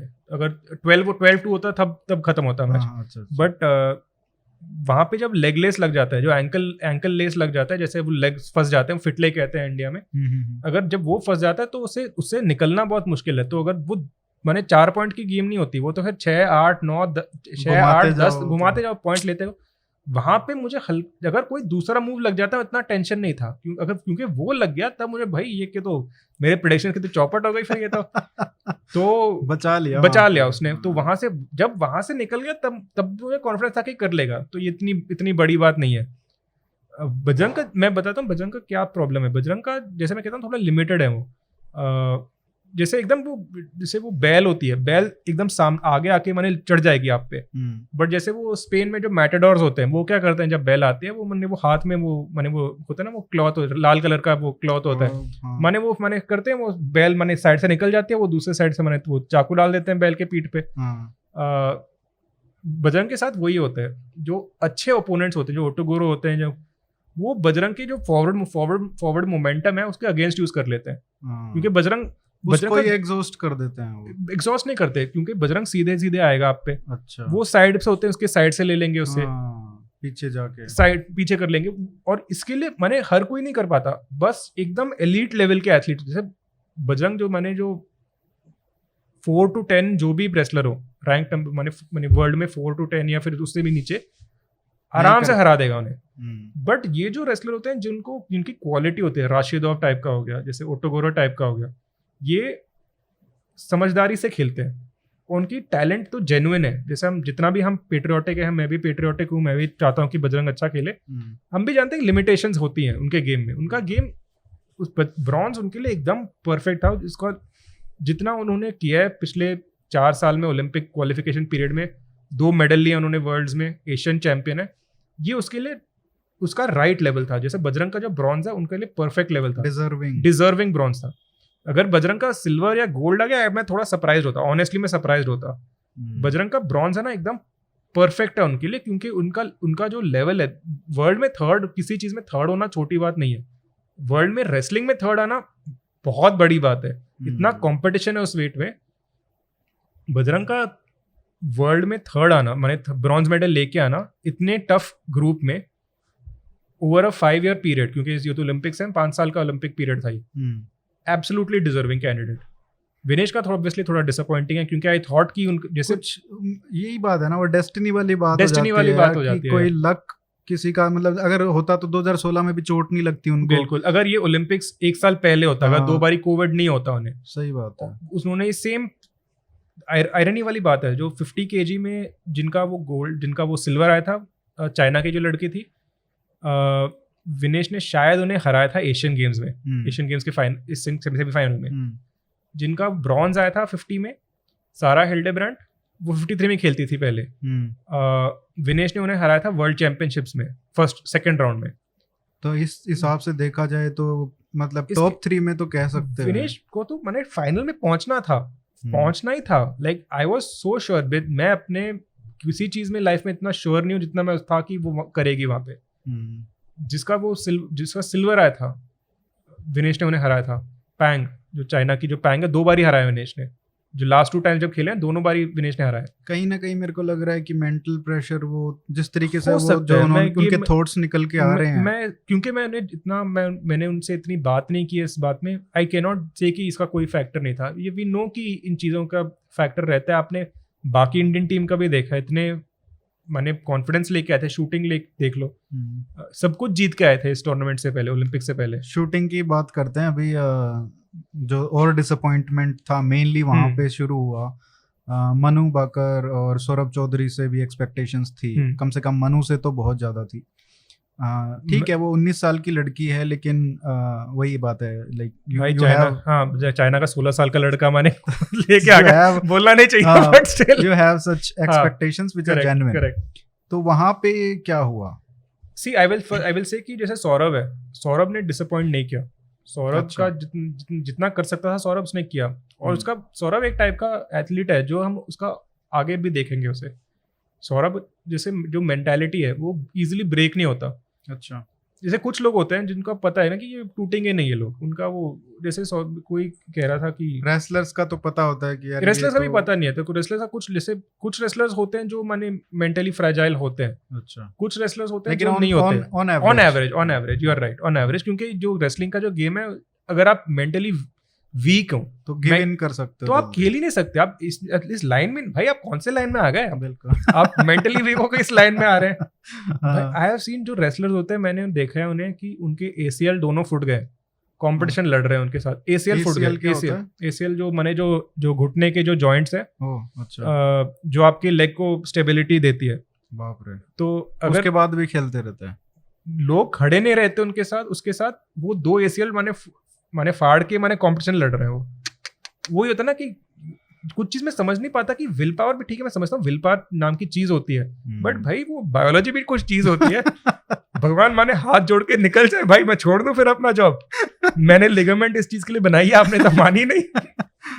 तो मैंने सौरभ चौधरी उस तरीके के, उस टाइप का है। जैसे मुझे लगा था कि कुछ लोग शुरू में जब से वो डिसअपॉइंटमेंट आती रही तो कुछ लोग कह रहे थे कि बंद करो, क्या कर रहे हैं, पैसे लेके जा रहे हैं, ये क्या ये कर रहे हैं, वो कर रहे हैं। सौरभ ऐसा लड़का है जो उसने बोला नहीं, बट मुझे पता है ये सोच रहा है, भाई मैंने तेरे से पैसे लिए कि लेके गए, तेरे मैंने जेब से पैसे लिए, मैं बेस्ट हूँ कंट्री में इसलिए जा रहा हूँ मैं, अगर मैं बेस्ट नहीं होता तो मैं नहीं जाता, अगर पैसे नहीं देना तो मत दो, मैं तो खुद मैं तो अपने फन के लिए कर लूंगा। उस टाइप का मेंटालिटी है वो, एकदम परफेक्ट मेंटालिटी है उसका।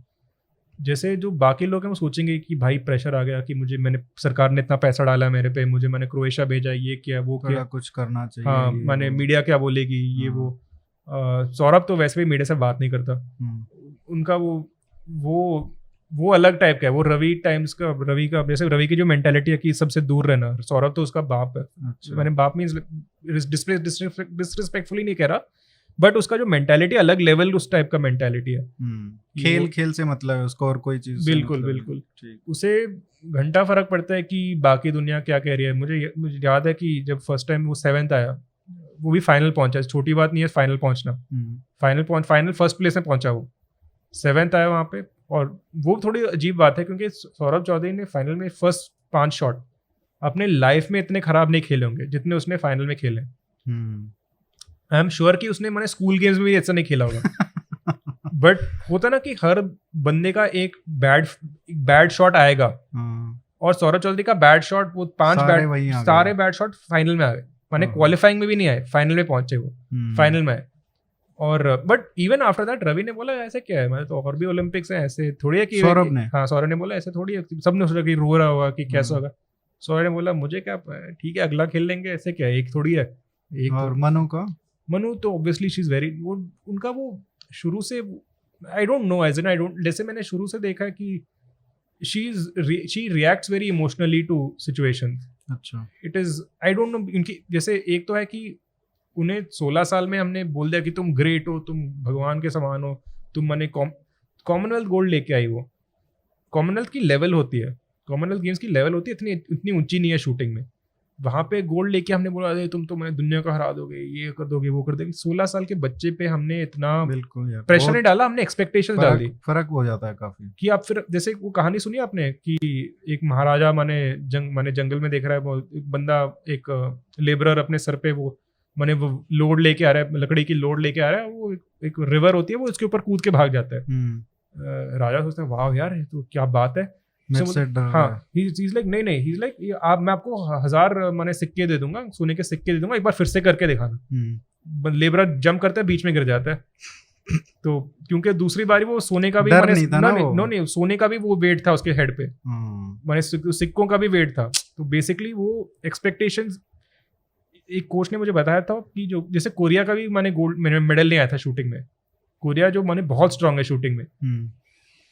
तो उसने बोला कि कोरिया आर्चरी में भी बहुत स्ट्रांग है, बट शूटिंग में भी काफी, जिंग जोंग हो की मैंने 2 गोल्ड मेडल है ओलंपिक्स में, काफी मेडल्स हैं उनके। तो उन्होंने बोला कि जैसे कोरिया पे प्रेशर होता है क्योंकि उन्होंने अचीव कर लिया। तो कोच ने मुझे बोला कि हम पे प्रेशर इसलिए आता है क्योंकि हम अचीव नहीं कर पाते और हम सोचते हैं कि हम अचीव करेंगे। तो वो अलग टाइप का प्रेशर हो गया और क्योंकि उन्होंने इतना कुछ सब कुछ जीत लिया था। जैसे वर्ल्ड कप्स जो हुए थे, जो शूटिंग वर्ल्ड कप है, छोटे लेवल के कॉम्पिटिशन नहीं है। जो भी जिन्होंने भी मैंने गोल्ड लिया इस टूर्नामेंट्स में, ओलंपिक्स में, जैसे यूएसए के शेनर, सब ने मैंने खेला ये वर्ल्ड कप्स, हमने उन्हें हराया वहाँ पे। तो ऐसे नहीं कि उनकी कंपटीशन की कोई वैल्यू नहीं रहती, वैल्यू रहती है, पर पीकिंग पे भी डिपेंड होता है। और वही बात है कि जैसे वर्ल्ड कप्स हुए थे, जो वर्ल्ड कप्स में आई थिंक फर्स्ट टाइम हमारी हिस्ट्री में 2019 और 2021 के जो वर्ल्ड कप साइकिल में आई थिंक हमारे almost twice as many gold आए थे जितने चाइना के थे शूटिंग में। और ऐसे नहीं कि हमने खराब किया था, हमारे वर्ल्ड रिकॉर्ड थे शूटिंग वर्ल्ड कप में, छोटे कंपटीशन नहीं है। चाइना में हमने वर्ल्ड रिकॉर्ड मारा था, वही ओलंपिक्स में आके फिर थोड़ा ओलंपिक्स अलग होता है बिल्कुल। बट आपने बात की है मनु से या उनके कोच से, क्या चल रहा है? जैसे मेरे उनकी कोच से बात हुई थी, तो बेसिकली वो मतलब वो बने, हम वो कहेंगे कि शी इज नॉट टेंशन में नहीं है, बट सब जानते हैं कि वो आ जाती है इसमें। I have seen her Asian Games में भी काफी very worried all the time, she is very serious, she becomes very like she takes too much on herself, conscious हो जाती है। और ऐसे नहीं है कि उसे ये पता नहीं है।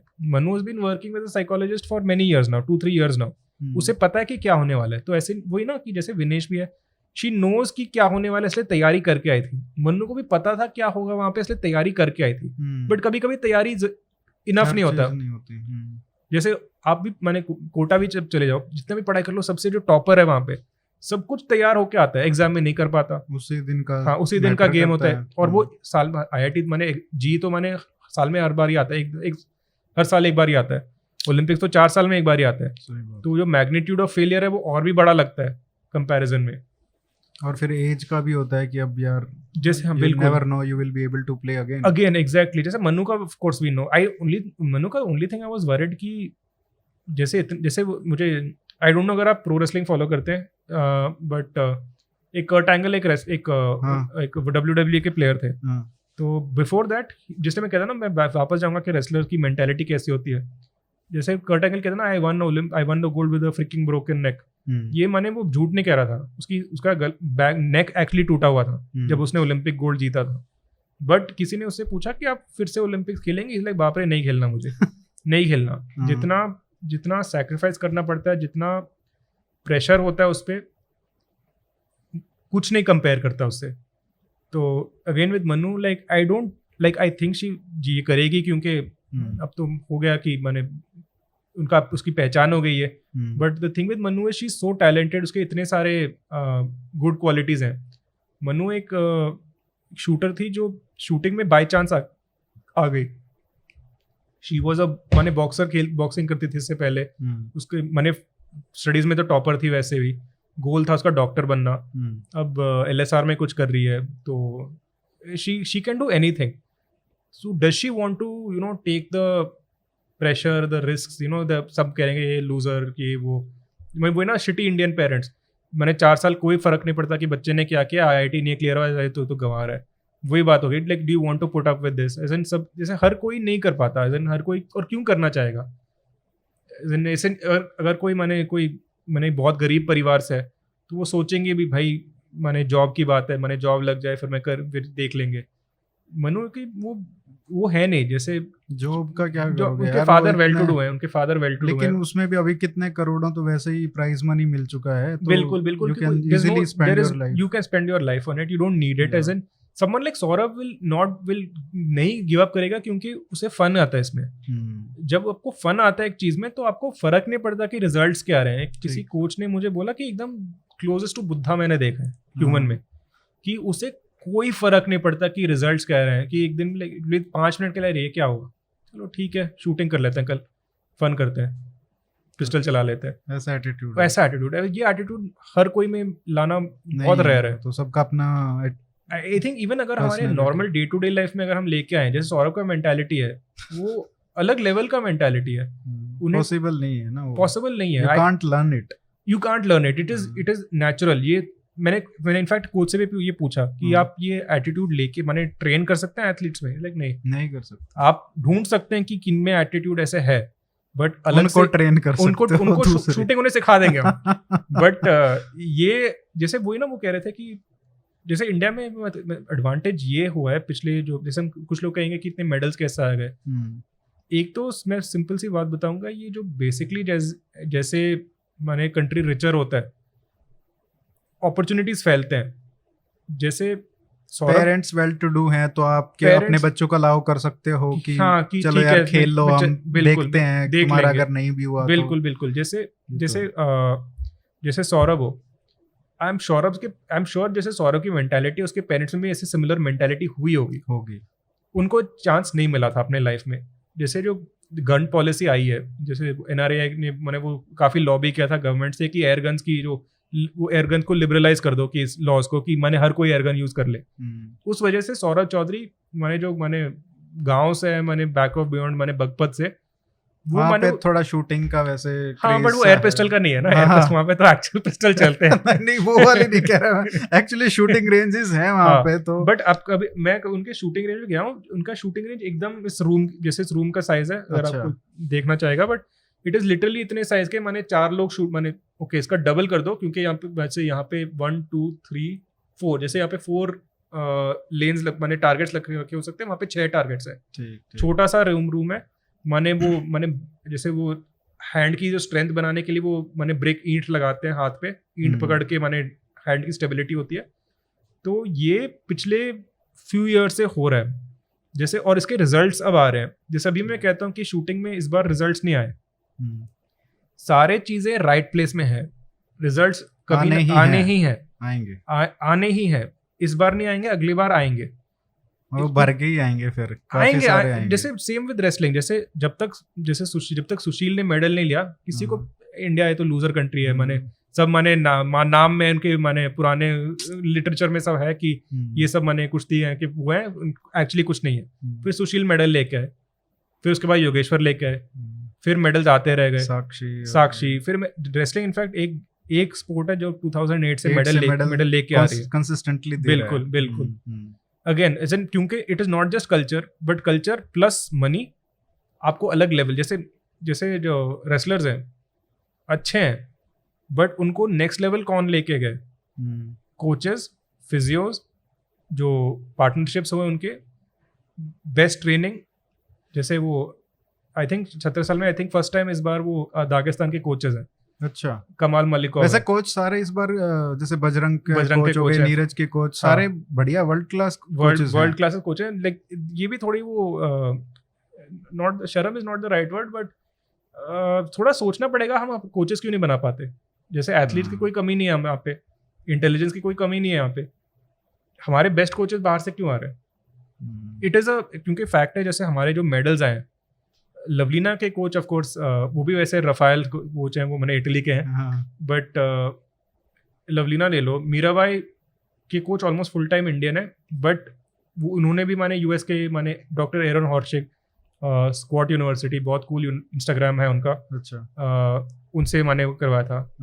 फिर नेक्स्ट लवलीना के हो गई, लवलीना के कोच संध्या रानी मैम है इंडिया में, और मोहम्मद अली सर कमर हैं कोच है इंडिया के, बट रफायल कोच है इटली के, वो काफ़ी उन्होंने काफ़ी हेल्प की थी। उसके बाद किसका था? फिर आई थिंक रवि का था, if I am not wrong. Third medal was Ravi, और थर्ड वाज सिंधु। उनके कोच कौन है?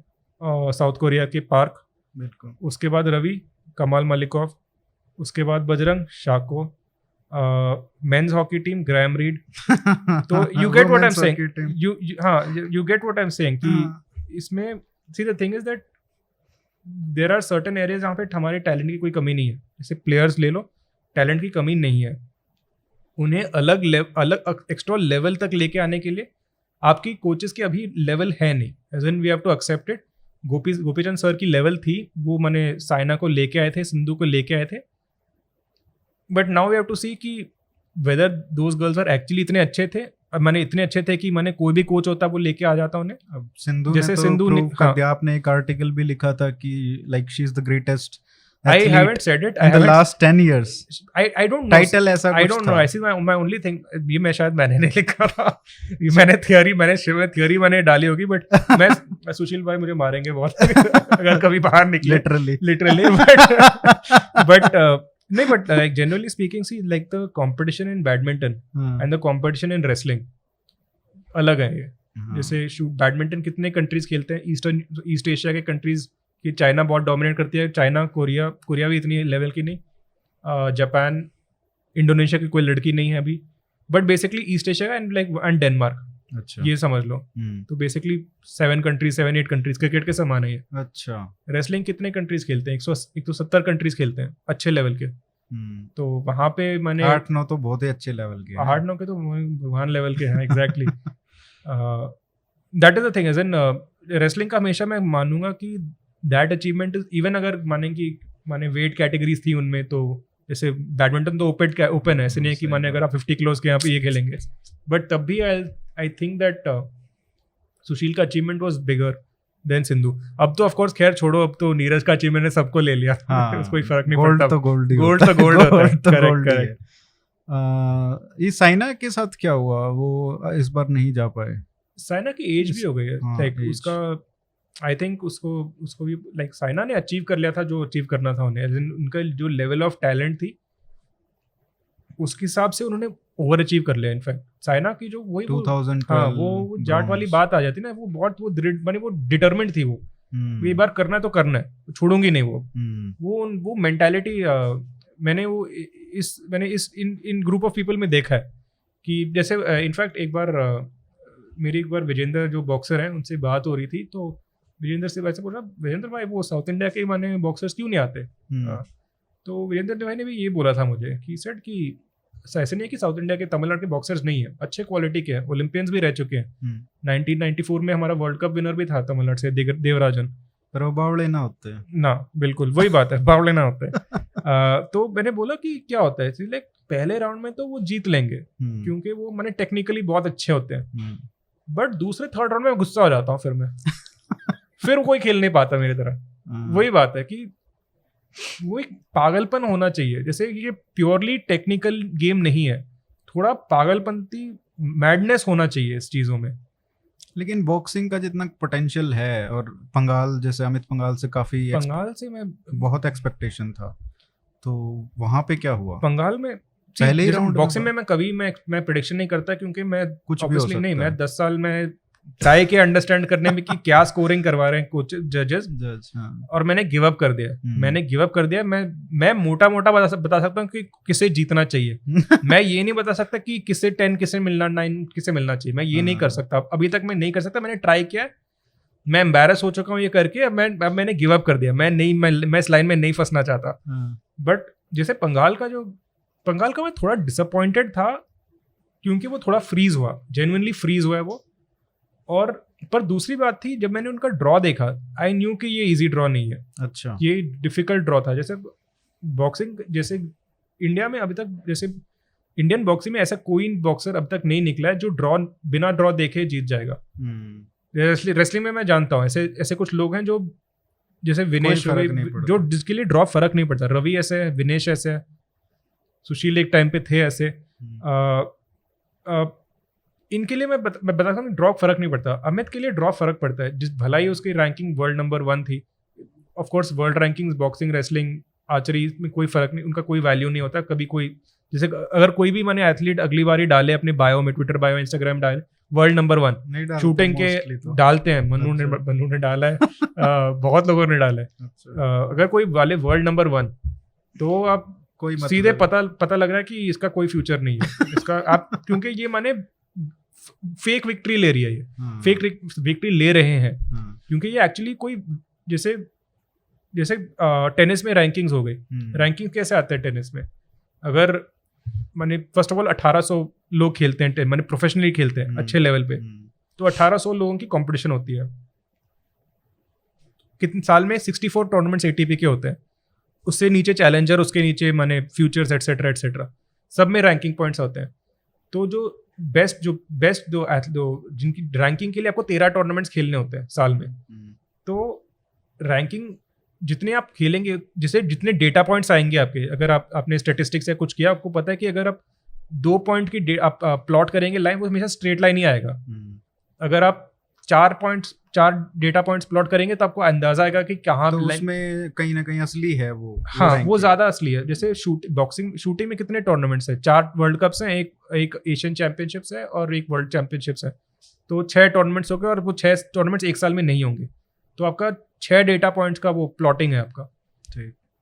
और सारे वो शूटर्स एक टूर्नामेंट में नहीं आएंगे। तो जैसे विंबलडन हो गया, विंबलडन टाइप का कुछ चीज़ नहीं है, विंबलडन यूएस ओपन टाइप का कोई चीज़ नहीं है शूटिंग में। बॉक्सिंग में तो और भी खराब है रेसलिंग, क्योंकि बॉक्सिंग रेसलिंग में हर कंट्री से एक ही बंदा आ सकता है कंपटीशन में। जैसे टेनिस देख लो, टेनिस में जो सर्बिया से 3 लोग आएंगे, यूएसए से 5 लोग आएंगे टूर्नामेंट में। लेकिन अभी लग रहा है कि जैसे 2024 में बॉक्सिंग से कुछ और बॉक्सिंग में से मैं कभी उम्मीद नहीं रखूंगा, वेरी ऑनेस्टली प्रेडिक्ट नहीं करना मैं बॉक्सिंग में प्रेडिक्ट नहीं करूंगा कोई अच्छा बॉक्सर। एक दूसरी बात है कि अमित ने बहुत एक्चुअली डिसअपॉइंट किया। जैसे अमित हारे तो हारे, हर कोई हार सकता है, जिस तरीके से हारे वो काफी वो डैमेजिंग होगा साइकी के लिए, मेंटली बहुत डैमेजिंग होगा। जैसे वो लास्ट राउंड में भाग रहे थे, वो जिन वो फर्स्ट टाइम हम जैसा कह रहे हैं बावले होते हैं, ये यहाँ पे बावला नहीं था, वो भाग रहा था ये। और एक्चुअली आपको एक कोच ने फिर बाद में बताया था, भाई एक बार आपको सोलर प्लेक्सस में माने शॉट लग जाता है, लिवर पे शॉट लग जाता है, तो जितना भी माने टफ हो, जितना भी टफ हो, आपका try to save your body, you will save your body. आप भागेंगे नहीं, बट वॉट एवर आप कवर अप करेंगे, आप माने आगे नहीं आएंगे, आप डिफेंसिव आ जाएंगे। अमित का प्रॉब्लम शुरू से ये था कि बहुत बढ़िया बॉक्सर है, बट पंचेस नहीं छोड़ता वो इतने। जैसे विजेंदर भी ऐसे थे, पंचेस इतने छोड़ते नहीं थे, बट बहुत एक्यूरेट थे। तो 1-2 शॉट लगते थे, एकदम क्लियर शॉट लगते थे उनके। अच्छा। अमित का प्रॉब्लम हो जाता है कि अगर दूसरा अपोनेंट ऐसा है कि एक्सप्लोसिव टाइप का बॉक्सर है, माने पंचेस रुकता ही नहीं है। और जैसे वो कोलंबिया का जो अपोनेंट था, एक भी होता है ना कि एक बार जैसे नॉर्मली होता है जब पंचेस छोड़ते हैं तो बहुत एग्जॉस्टिंग होता है, जैसे इसलिए आप फुल टाइम अग्रेसिव नहीं होते, एक रीजन होता है क्योंकि बॉडी नहीं सह पाती। बट एक बार अगर आप लय में आ जाते हैं तो आप रुकते नहीं है। सही बात। अमित के साथ ये एकदम वो परफेक्ट स्टॉर्म हो गया। अपोनेंट भी क्लास था, वो भी रियो का सिल्वर मेडलिस्ट था। वो ऐसे नहीं है कि रैंडमली आ गया, ये कोई गंवार आ गया, मैं अच्छे लेवल का बॉक्सर था। और सिल्वर मेडलिस्ट तो है ही। और मेन चीज है कि उसका जो गेम है अमित के एकदम ऑपोजिट है। अमित के लिए सबसे खराब वो वाला गेम है क्योंकि अमित काउंटर पंचर है। वो आप पंच छोड़ेंगे, फिर आप रिकवर करेंगे। जब आप रिकवर कर रहे हैं अमित मारेगा। बट अगर आप रिकवर नहीं कर रहे, आप छोड़ते जा रहे हैं, जैसे होता है ना कि आप मशीन गन चला, जैसे कोई नॉर्मली होता है जब कवरिंग फायर होता है, कोई मैंने शॉट मारता है, फिर जब वो रीलोड करते हैं तो आप शॉट मारते हैं, लेते हैं। जैसे अगर कोई मैंने मशीन गन मार रहा है आप पे, तो मैंने गोलियां रुकी नहीं रही, तो आप कहाँ से मैंने उठ के मैंने अब मारेंगे? कुछ टाइम ही नहीं दे रहा, टाइम ही नहीं था। एग्जॉस्ट मैंने एकदम थका, जैसे मैंने अमित को इतना थका हुआ देखा नहीं अपने लाइफ में। अमित का जो स्टैमिना है वर्ल्ड क्लास स्टैमिना है। अगर अमित को मैंने एकदम थका दे तो आप समझ सकते हो कि सांस लेने के लिए भी जगह नहीं है उसके लिए। तो दैट वाज कुछ बाउट्स, कुछ मैंने लॉसेस थी ओलंपिक्स में जो एक्चुअली बहुत ही डिसहार्टनिंग थी, जिससे बुरा लगता है वो देख के। अमित का एक था, विनेश का एक था, अमित का एक था। बिकॉज अमित का लेवल इतना खराब नहीं है जैसे वो दिखा उसमें। वैसे अगर सारे ये जो एक्सपेक्टेशन थे ये मेडल में कन्वर्ट होते तो जबरदस्त टैली हो जाती इंडिया की। मैं अभी भी 15 मैंने तो बोला था कि ओलंपिक्स, मैंने तो वैसे बैट लगाया था। अच्छा। और मैं जीता भी हूँ बट हाईएस्ट का तो मैंने बोला था कि कहते हैं 8 मेडल्स आएंगे हमारे, और मैं अपना लो एस्टिमेट कर रहा था कि 8 मेडल्स तो आएंगे कि बाकी लोग जो इधर उधर हो भी गया हाँ, इतने तो आएंगे ही आएंगे। क्योंकि क्वालिटी हमारे अपने परफॉर्मेंस को देख लो, ऑपोजिशन को देख लो, इतने तो आने ही है हमारे जो कुछ ऑफिस में कुछ सीनियर लोग हैं, वो उन्होंने तो काफी डिसअपॉइंटमेंट्स देखी हैं अपने लाइफ में। तो वह ये तो सब ऐसे कुछ नहीं होगा, 3 आएंगे 2 आएंगे ऐसे ही आएंगे हमारे। तो मैंने बोला नहीं, एज इन अगर आप इंडिया से हो ठीक है, इंडिया के कोई रिजल्ट्स नहीं आए अब तक, बट अगर आपने तैयारी अच्छी की हो, अगर आपके रिजल्ट्स हैं हाथ में, तो कोई जो पास्ट में जो हुआ उसको कोई फर्क नहीं है कि जो अब होगा। मैं फर्स्ट 5 दिन के लिए मैं थोड़ा घबराया हुआ था क्योंकि कुछ आ नहीं रहा था। मुझे पता था कि वेट लिफ्टिंग में आएगी मेडल। आई न्यू कि आएगी। अच्छा। उसका वो तो मैं अगर मैंने अपने सारे प्रॉपर्टी वो सब लगानी पड़ती उस पर मैं लगा देता। एक चानू के ऊपर ही। हाँ, वो तो पक्का था। वो मैंने बाकियों का आए ना आए, चन्नू का तो पक्का ही था। क्योंकि जैसे वेट लिफ्टिंग जो गेम है ये दूसरे पे डिपेंड नहीं है कि दूसरे क्या करेंगे, ये आप पे डिपेंड है। तो अगर आपने पिछले 3 कंपटीशन में, मैंने पिछले 3 हफ्ते में मैंने 205 उठाए, तो आप अचानक से 180 नहीं उठाएंगे। सही बात। आप तो 205, आप 203 तक आ जाएंगे, आप 202 तक आ जाएंगे, पर मैंने उसी के क्लोज रहेंगे। और मैंने देखा कि जो बाकी जो अपोनेंट्स हैं, बेस्ट चीज थी कि नॉर्थ कोरिया आई नहीं यहाँ पे। नॉर्थ कोरिया अगर आती तो उनका सिल्वर ब्रॉन्ज में फाइट होता। अच्छा। क्योंकि नॉर्थ कोरिया की जो लड़की है वो मैंने 207 उठा चुकी है वो। अच्छा। तो अगर वो होती तो टफ होता। बट एक बार ये नॉर्थ कोरिया ने बोला कि कोविड है वहाँ पे, हम नहीं आ रहे, तो मैंने बोला ठीक है, सिल्वर तो गारंटी है।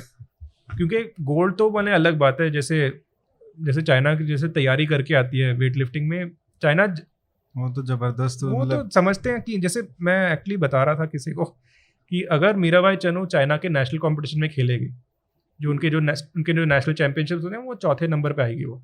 बाप रे।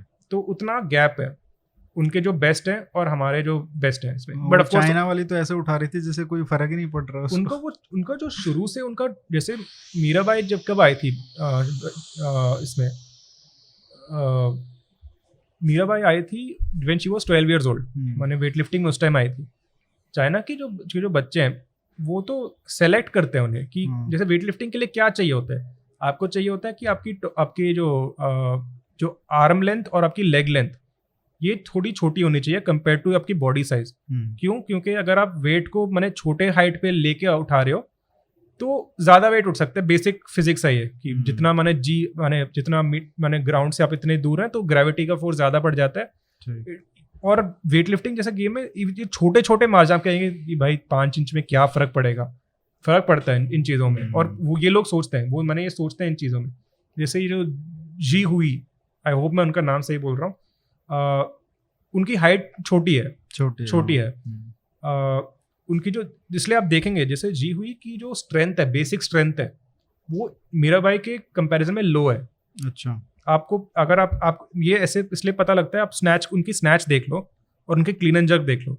जो स्नैच लिफ्ट होती है वो एक मोशन में लिफ्ट होती है वो, तो उसमें प्योर टेक्निक होती है, जैसे जितनी टेक्निक तगड़ी है वो उठाएंगे। क्लीन एंड जर्क में 2 मूवमेंट का लिफ्ट है, जैसे आप पावर भी, जैसे यहाँ पे आपके रूम में माने अलमीरा है, अलमीरा नहीं माने वो कबर्ड है, अगर आप कोई माने चेयर, आप चेयर ने कोई माने हैवी चीज उठा के डाल रहे हैं वहाँ पे, आप पहले तो अपने शोल्डर पे लेके आएंगे और उसके ऊपर आप, उसके बाद आप माने उसका अपने वो टॉप शेल्फ में डालेंगे। अगर आपको एक ही तो वो आप नहीं कर पाते, माने वो डिफिकल्ट होता है, या फिर आप वेट कम लेते हैं। क्लीन एंड जर्क और स्नैच में वही फर्क है। तो जिसका स्नैच अच्छा है उससे पता लगता है इसकी टेक्निक अच्छी है। जैसे वो चाइना की जो लड़की है उसका क्लीन एंड जर्क मीराबाई की क्लीन एंड जर्क से एक्चुअली थोड़ा लेस है। अच्छा। तो बेसिकली जो क्लीन एंड जर्क में जो मीराबाई की जो स्ट्रेंथ है, बेसिक स्ट्रेंथ है, वो बहुत ज्यादा है, नेचुरली बहुत टेक्निक ज्यादा है, अच्छी है। उसकी स्नैच देख लो, 10 किलो का फर्क उसमें लग जाता है। तो बेसिकली उसकी जो टेक्निक है, 10 किलो का नहीं था, 7 किलो का था, पहले 10 किलो का था। जैसे एशियन चैंपियनशिप्स में मीराबाई का स्नैच उससे 10 किलो कम था, इसमें 7 किलो कम था। बेसिकली इससे पता लगता है कि कितना वर्क किया उन्होंने।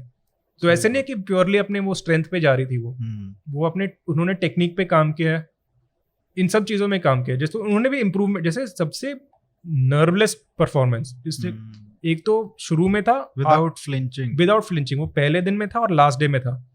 मीराबाई का पहले दिन में था एकदम, नीरज का लास्ट, उसका तो पता था 0-3 क्लीन लिफ्ट, लास्ट में नीरज का था बिना देखे मैंने हाथ ऊपर कर दिया। बेसिकली वो था पहले दिन और लास्ट दिन में, प्रॉपर कनेक्शन था दोनों में, कि किसी कोई टेंशन नहीं था कि ये तो पक्का है, पक्के हैं, कोई डर नहीं है कि कैसे कर लेंगे। बाकी दिन में पता लगा कि फाइट हो रही है कोचेस में, ये हो रहा है वो हो रहा है। एक मैं देख रहा था उसमें, एक इंटरव्यू में शायद आपने कहा है कि जब मेडल आया नहीं था मेंस हॉकी का, जब मेरे ख्याल से सेमीफाइनल था, तो आपने कहा था यार ये एक मेडल ना, 2 मेडल बेशक और ना आए, लेकिन एक ही मेडल लाना गलती कर दी मैंने। फिर उसी अगले दिन फिर विनेश का वो लॉस हो गया था।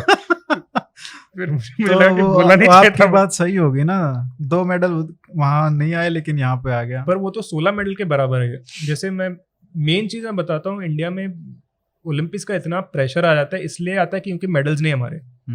तो एक वो सेइंग है, विनिंग इज अ हैबिट, कि एक बार आप जीतना शुरू करते हैं तो इजी हो जाता है। जैसे एक बार आपने एग्जाम दे दिया, पहले तो बहुत घबराते हैं कि कैसे होगा। जैसे बोर्ड्स भी ले लो, जैसे पहले एग्जाम में थोड़ा वो डर रहता है कि कैसे होगा। 5वें एग्जाम के बाद हाँ भाई लिख लेंगे, अगले सोएंगे नहीं सोएंगे करके आके लिख लेंगे। It's like that. एक बार ही आपका मेडल आ गया तो एक पता लगता है कि वाह यार रोल मॉडल है, ये कैसे ट्रेनिंग करता है, हमें इसी तरह बनना चाहिए, हम बनेंगे इसकी तरह। तो बाकी स्पोर्ट्स में एक मेडल मिलता है लोगों को। हॉकी ऐसा गेम है जहाँ पे 16 लोगों को मेडल मिलता है, भला ही एक मेडल हर स्टेट में जाते हैं तो उसका स्टेट में आता है। बिल्कुल होता है। तो इतना इम्प्रेशन पड़ जाता है। जैसे उड़ीसा के जो ट्राइबल्स में माने वो मेडल आ गया, हरियाणा के यहाँ पे मेडल आ गया, पंजाब के यहाँ पे मेडल आ गया, वहाँ पे पूरे सेलिब्रेशन होते हैं, लोग देखते हैं, इंस्पायर्ड होते हैं। इसका वैल्यू जैसे वही होता है ना कि इसे नॉर्मल बनाना है। जैसे आप प्री बोर्ड्स क्यों करवाते हैं, आपके स्कूल या कोई भी मैंने प्री बोर्ड्स क्यों करवाते हैं? क्योंकि वो एग्जाम का डर हटाने के लिए।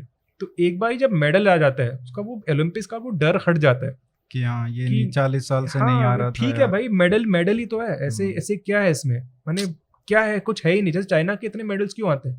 क्योंकि वो ओलंपिक्स इतनी बड़ी बात नहीं है उनके लिए। जैसे सिल्वर ब्रॉन्ज बड़ी बात नहीं है उनके लिए। उनका जो मेन प्रेशर होता है फिर वो गोल्ड का, वो अलग यूएस के साथ कंपटीशन। और बहुत फनी चीज है यहाँ पे। तो आई थिंक इंडिया का सबसे बड़ा कंट्रीब्यूशन उस ओलंपिक्स में हमारे एथलीट के थ्रू नहीं था, हमारे रेफरी के थ्रू था। कौन ये इस वाले में? तो बेसिकली चाइना में बहुत कंट्रोवर्सी हो गई इस मामले में। एक जिम्नास्टिक्स के ऑलराउंड कंपटीशन में, ये मुझे स्टोरी करनी थी बट किसी को इंटरेस्ट नहीं है तो मैं बोल रहा हूँ यहाँ पे। जो ऑलराउंड चाइना के 38 गोल्ड मेडल्स थे, यूएसए के भी 38 या 39 थे। तो एक गोल्ड मेडल में चाइना हार गई यूएस से। तो बेसिकली चाइना अगर सेकेंड डे में एक ऑलराउंड मेंस ऑलराउंड जिम्नास्टिक्स का कंपटीशन हुआ था, तो वहां पे जो एक जापानीज जिमनास्ट था वो हाँ तो- रेफरी नहीं जिमनास्ट। अच्छा तो उसने वो माने वॉल्ट होते हैं जब आप भागते हैं लाइन में, एक बेंच होता है, बेंच पे वो छलांग मार के समरसॉल्ट करके लैंड करते हैं। तो उस जापानीज बंदे ने वो किया, समरसॉल्ट करके लैंड हुआ, पर खराब लैंडिंग हुई थी, मैट के बाहर लैंड हो गया वो। अच्छा तो ऑटोमेटिकली पेनल्टी पॉइंट्स होते हैं इसके लिए। ठीक तो रेफरी ने पर उसे 0.1 पेनल्टी दिया था जब उसकी 0.4 पेनल्टी होने चाहिए थे। अच्छा तो बाद में वो 0.4 पेनल्टी के ना होने की वजह से जापान वो इंडिविजुअल ऑलराउंड जीत गया। अच्छा किससे जीता? चाइना से जीता। तो नो नो वहाँ पे और वो रेफरी कौन था जिसने उनके माने 0.4 के बजाय उनसे 0.1 दिया था? इंडिया का रेफरी था।